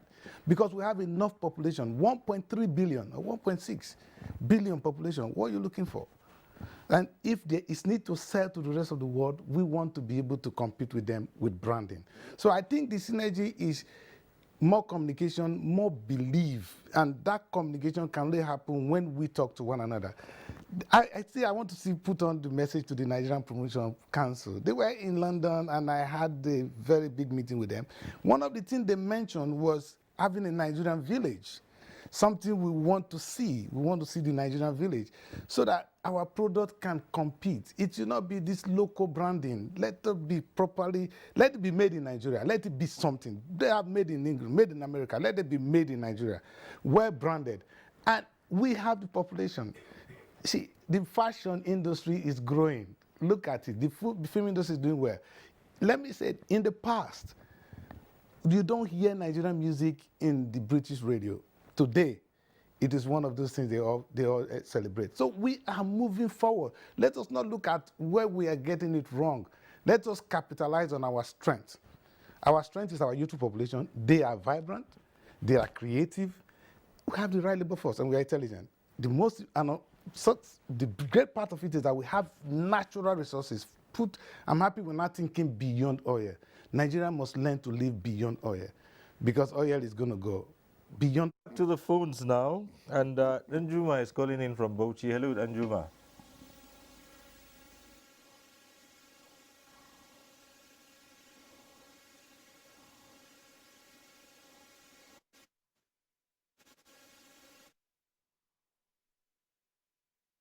Hello. Good evening.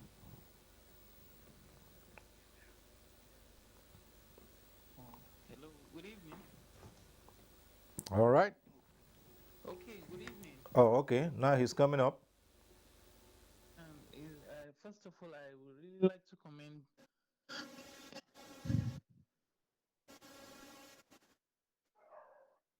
Hello. Okay, good evening. First of all, I would really like to commend your effort. Actually, it gives me some kind of joy when I see us coming together with this kind of synergy in Nigeria, talking about the challenges and the problem we have, because actually the passion is always there. The policy has never been the problem, but implementation is one of our major problems within this country. So if we can extend the hands to work together in different parts of these bodies here that are present within here, that we can channel our issues from A to Z to B to C, then I think we can achieve something good. Because business now in Nigeria, a lot of challenges that we face is not about the capital or the motive to do that business, same thing. So it's just like this narrowed down to my experience what I have with one of the multinational companies that I as a young entrepreneur, I was willing and desperate to do business. But the kind of handling and the environment that we find ourselves makes it so much harder for us that we almost lost all our investment. And most of us, as I'm talking to you, that we are down from zero level trying to come up. So I would love our DG here from Sweden to also embrace technology, embrace good feasibilities analysis and good feedback mechanism. Because in our recent Shopee program, a lot of people that I knew that have won in one way or the other have achieved and benefit. But now as we are talking about how many people can we boost that are still strong within that ambit of the business or are still empowered or have empowered many people. So thank you. I think I will draw my curtains from here. Thank you very much. Very much, and straight away we'll ask the DG Smedan to respond to that and chip in the bit about promoting investment opportunities for the youth. We've all said here that that's one of the comparative advantages of Nigeria, you know, with a huge population, you know, made up mainly of youth. So, DG Smedan. But we must appreciate the contribution of Danjuma on this program because he had made mention of use of technology to improve our businesses and to improve the business environment. That one, we cannot run away from it, and that is the major thing that is happening all over the world at the moment, because this is where the money is, and this is where you see people getting a lot of money out of it. We can just give example of what is happening at the Silicon Valley.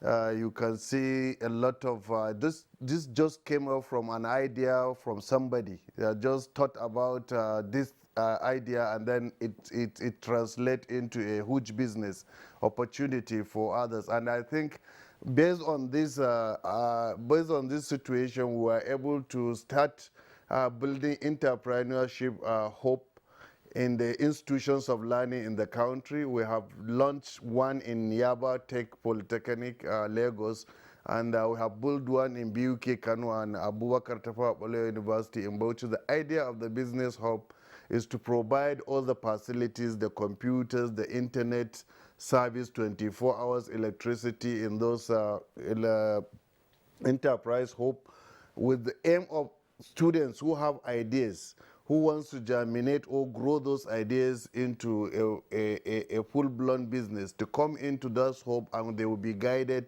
and they will use the facility, the internet, the computers, the electricity there, so that they can be able to develop that idea into a full-blown business that may lead to a lot of other things in the economic prosperity of the individual. So we usually graduate them. We have just started with that of the Yaba Tech Polytechnic, and we are doing it in collaboration with the Gen Nigeria, that is Gen Nigeria. So under that, we are able to get students who are into the university or in the polytechnic or any tertiary institutions to cultivate those ideas they are developing into a full-blown business, which will take us a long way in building our economy. So in this direction, we have created so many programs. One of these programs, there is an e-business program in which we teach entrepreneurs how to take advantage of the internet to sell their goods and services, how they can be able to streamline their activity and then make their business to grow by the use of information technology system. Instead of them wasting their data on social media activities, they can use the social media platforms to sell their goods and services and then be able to generate a lot of funds out of it. So we are doing a lot of things in that direction, but this is something that needs a lot of synergy between us and those agencies that are into technological development so that we can see how we can help the Nigerian MSMEs to grow. Thank you, DG. Yeah, you could spend your data not basically on emojis. And so let's go back to the phones, and we have a call coming from Abia. Paul, calling in from Abia. Hello, Paul. My name is Paul. I'm calling you from Abia State. I want to say that infrastructural development is the key for our nation building. Whatever we are doing in this country, there must be infrastructural development. Infrastructure is good for whatever we are doing in Nigeria. There is no business without infrastructure. Before our business will grow in this our country, Nigeria, there must be proper infrastructural planning. So I like what people are saying there. Infrastructure is good for everything we are doing in our country, Nigeria. The whole state of the federation, the whole department, the whole unit, the whole parastatals, there must be proper infrastructure for everything we are doing in our country to grow well. Thank you very much, and God bless you. Thank you. Keep it up. Thank you, Paul from Abia. We still have one report. This time, we're going over to Port Harcourt to take this report by Emmanuel Lene. Nigeria is one of Africa's largest economies. It has comparative advantage in the areas of oil and gas, agriculture, tourism, among other economic indices that stand it out among other nations.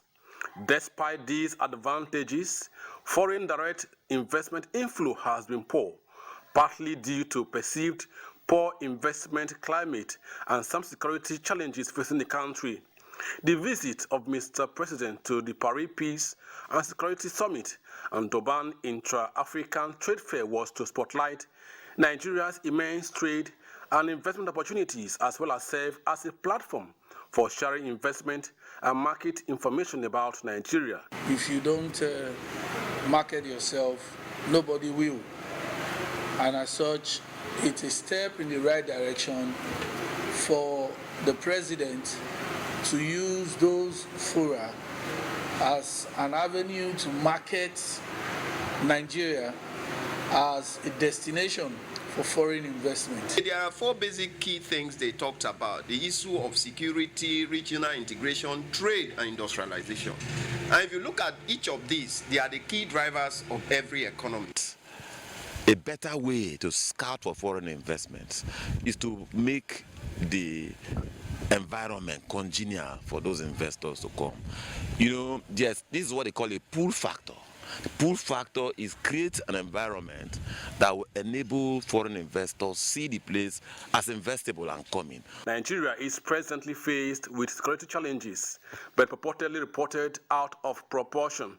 The visit, which also featured discussions on security and regional stability, hopes to resolve some of these issues and attract foreign investment. Beyond the fora, it is expected that Nigeria will provide the enabling environment that will boost trade and foreign direct investment. All right, Emmanuel Lini in Port Harcourt. Kabir, let's come to you on this. Yes, Nigeria has all these challenges, but it's not just Nigeria alone. You find that Africa as a continent has had to deal with issues like this, and it's still dealing with issues like this. Now, the continent believes in driving its trade, inter-trade, and dealing with these issues. So, is the continent now turning from just being the exporter of basic raw materials and importer of finished and polished goods to taking a bold step and dealing with its domestic issues and increasing it's driving its economy in the upward way? Exactly, Cyril. And this was echoed by the U.S. Secretary of State when he visited recently. There was a statement he made that unfortunately was lost, frankly, in the coverage of the visit by the media in particular, and of course others who commented on the visit. That is when he said Africa has moved from being a subject of strategic studies and international relations to a key player in international relations, and no other country has driven that change more than Nigeria. And so the continent, I think, should take cognizance of that statement from the greatest economy in the world. Forget the politics of statements during such visits.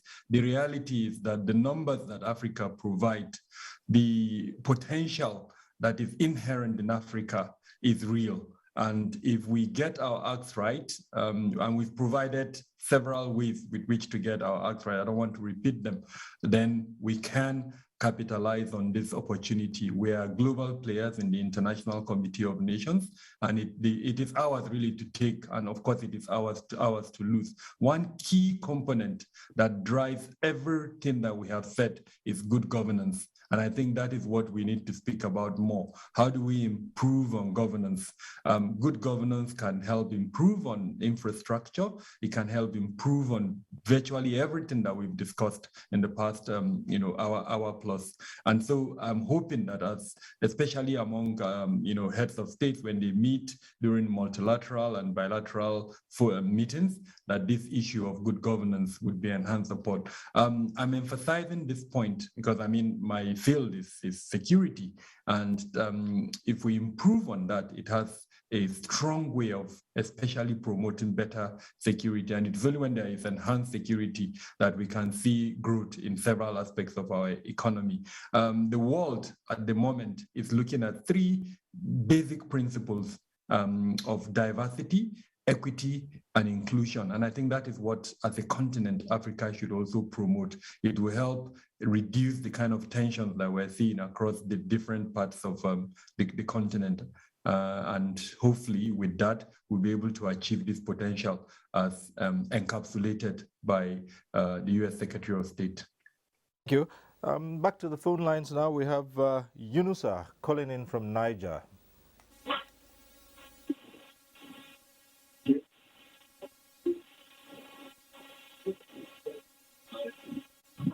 Good evening, sir.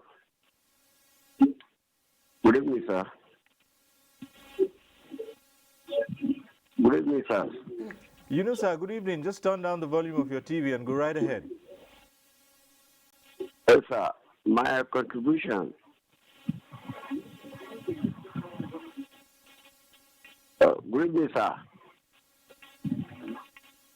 Yes, my contribution is based on these intervention funds. It's based on this intervention fund. the way the intervention funds were distributed without monitoring to the people who benefited the intervention fund. So that causes a lot of what is it called? That causes it seems most people got that money and mismanage it. And the reasons for that intervention fund is to at least reduce poverty in Nigeria.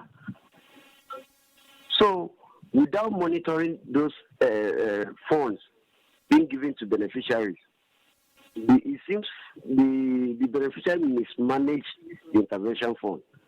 But if there is a proper management, proper monitoring, how the money was being shared, at least we could have a what is it called? A good use of the money. So that's one thing I just want to call on government to have the proper monitoring regarding the fund being shared. Thank you very much, Yunus. And what I can quickly take out of this and relate to this discussion is the role of the citizens.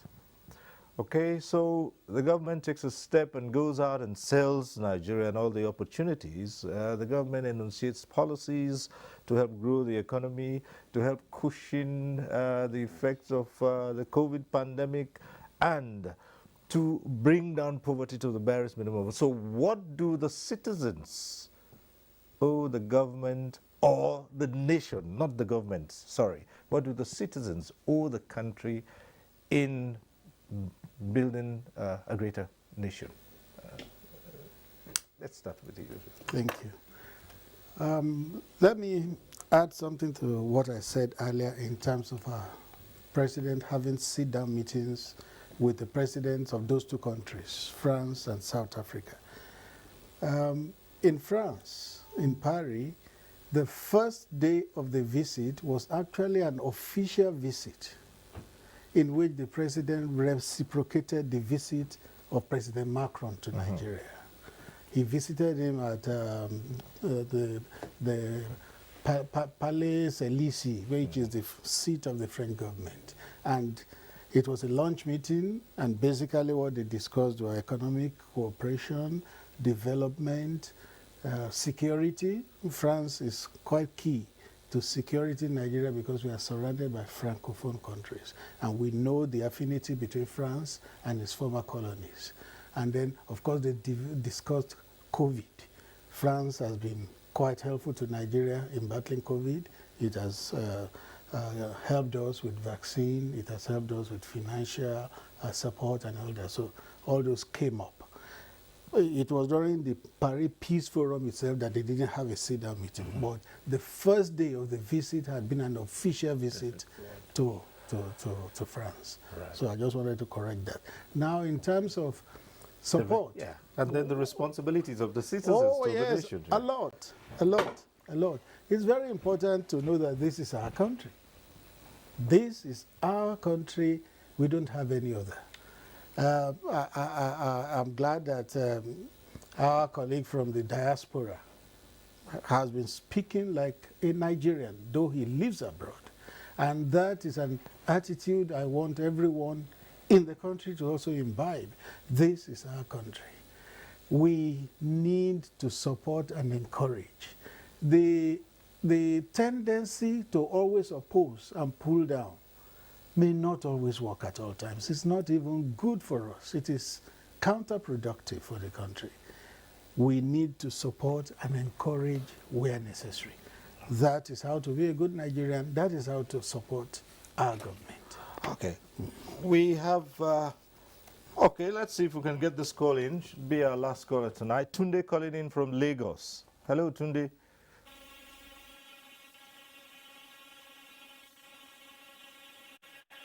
Yeah, good morning. Well, okay, well, go ahead. I'd like to begin with some fundamental statements.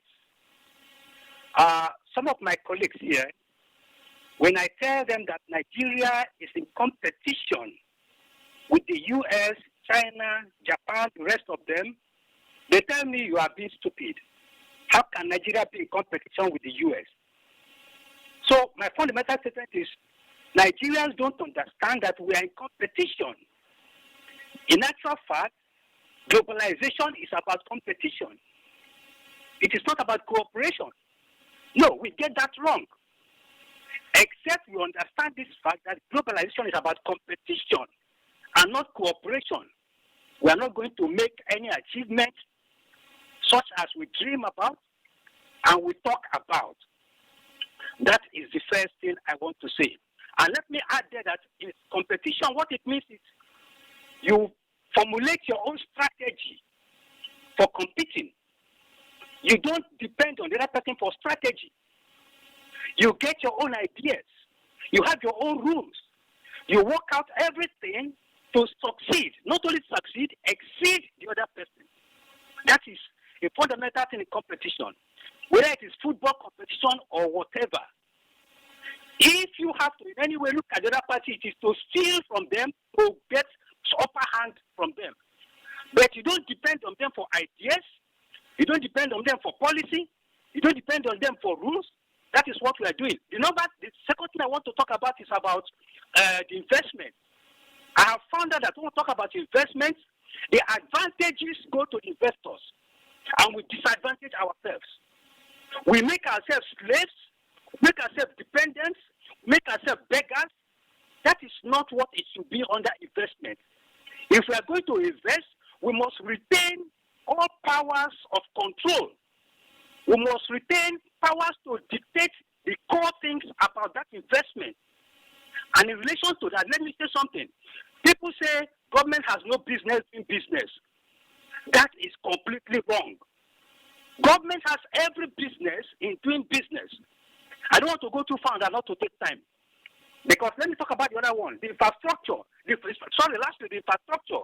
On the infrastructure, Mr. Stober, I agree with you.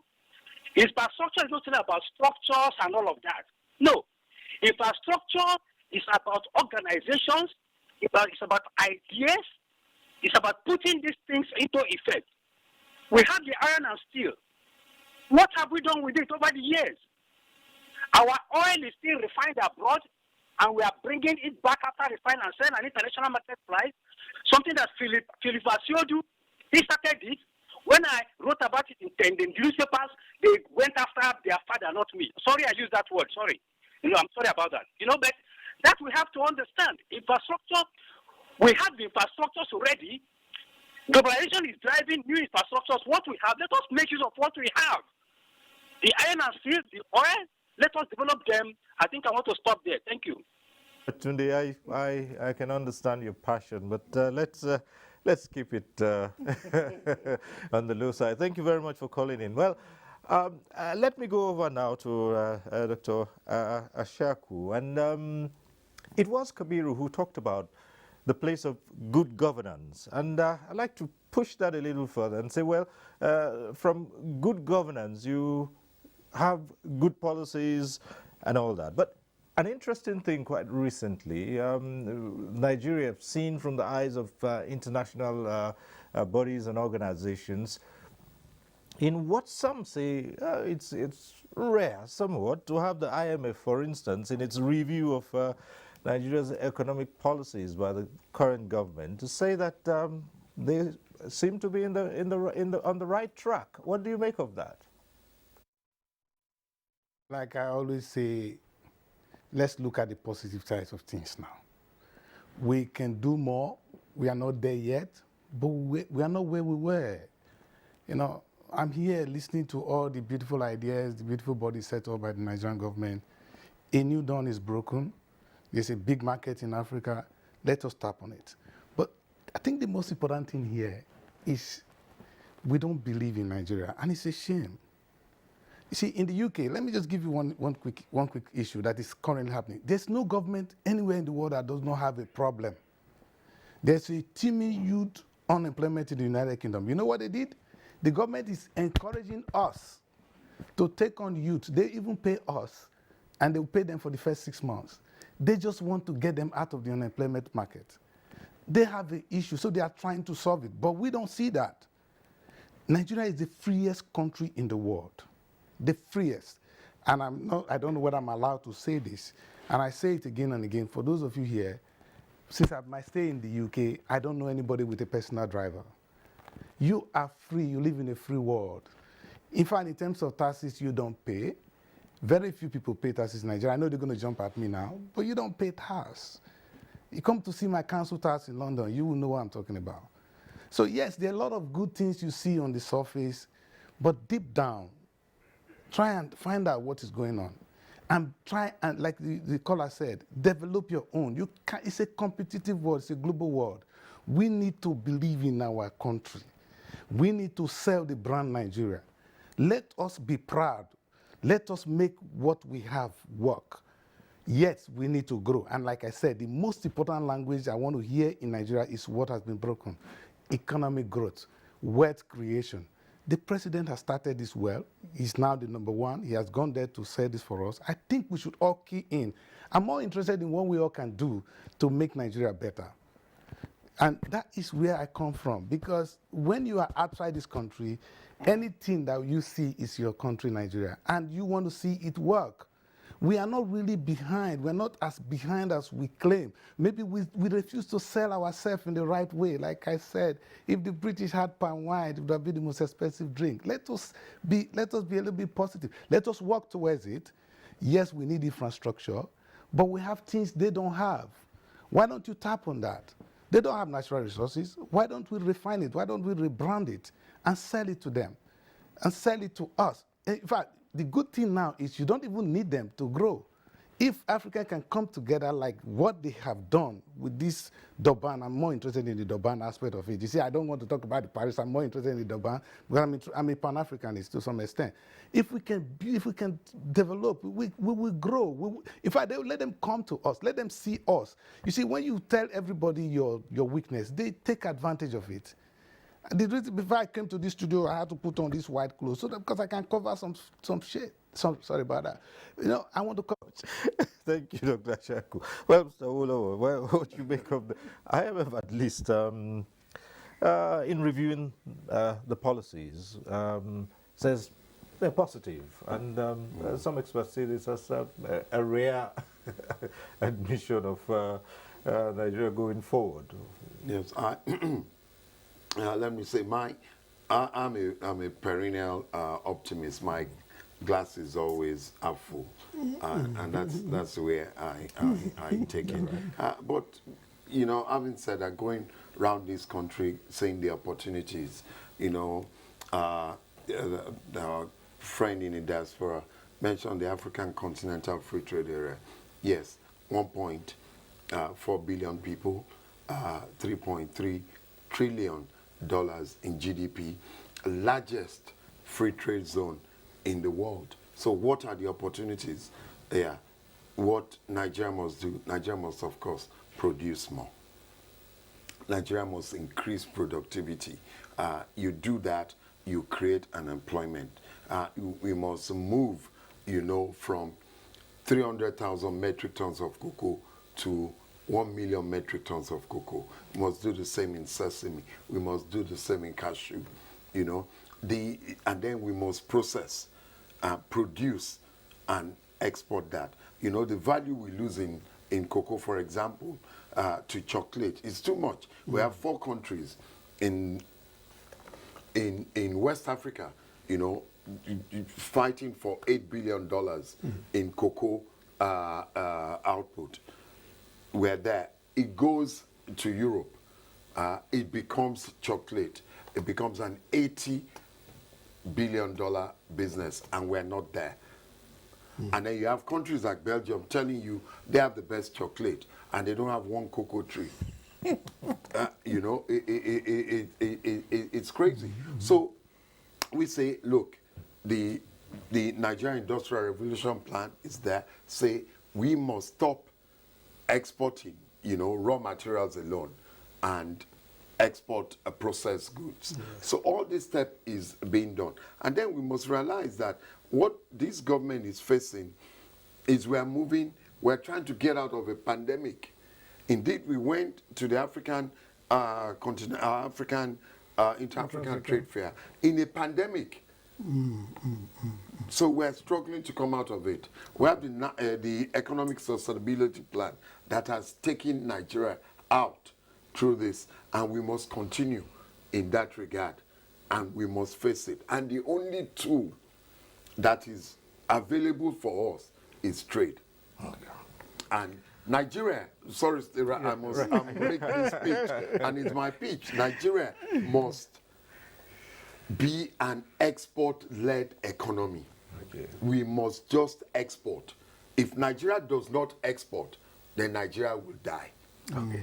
Thank you so much. So, well, as we begin to wind down this program, let me bring up this matter, and that's coming back to the Paris and Durban.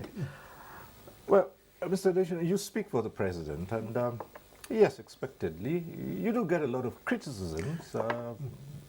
And this one, for instance, how do you respond when the whole thing started? And some Nigerians said, well, first the president went to Glasgow, and then he went to Paris, and then he went to Durban. Is all of this necessary? And they say, oh, at first they said, what was he going to do in South Africa? They said a trade fair, and someone actually said, well, the president had never attended the Lagos Trade Fair, so why was he interested in attending a trade fair? How do you explain this? Thank you. Well, you started from Paris. Yeah, Glasgow. No, Glasgow. Paris. No, it started actually from Riyadh. Oh, okay. And it even started from the US in September, where he went for the UN. Because he came back from the UN September 26. A week after, he had to go to Riyadh for an investment forum. From Riyadh, he went to Glasgow for a climate change conference. Secretary Blinken spoke about that when he came, commended the speech the president gave at Glasgow and his leadership for climate protection in Africa. It shows you that the world is watching. And then from Glasgow, he went to Paris. From Paris, he was to come back home, but President Cyril Ramaphosa wrote him a personal letter pleading with him to be at the Intra-Africa Trade Fair.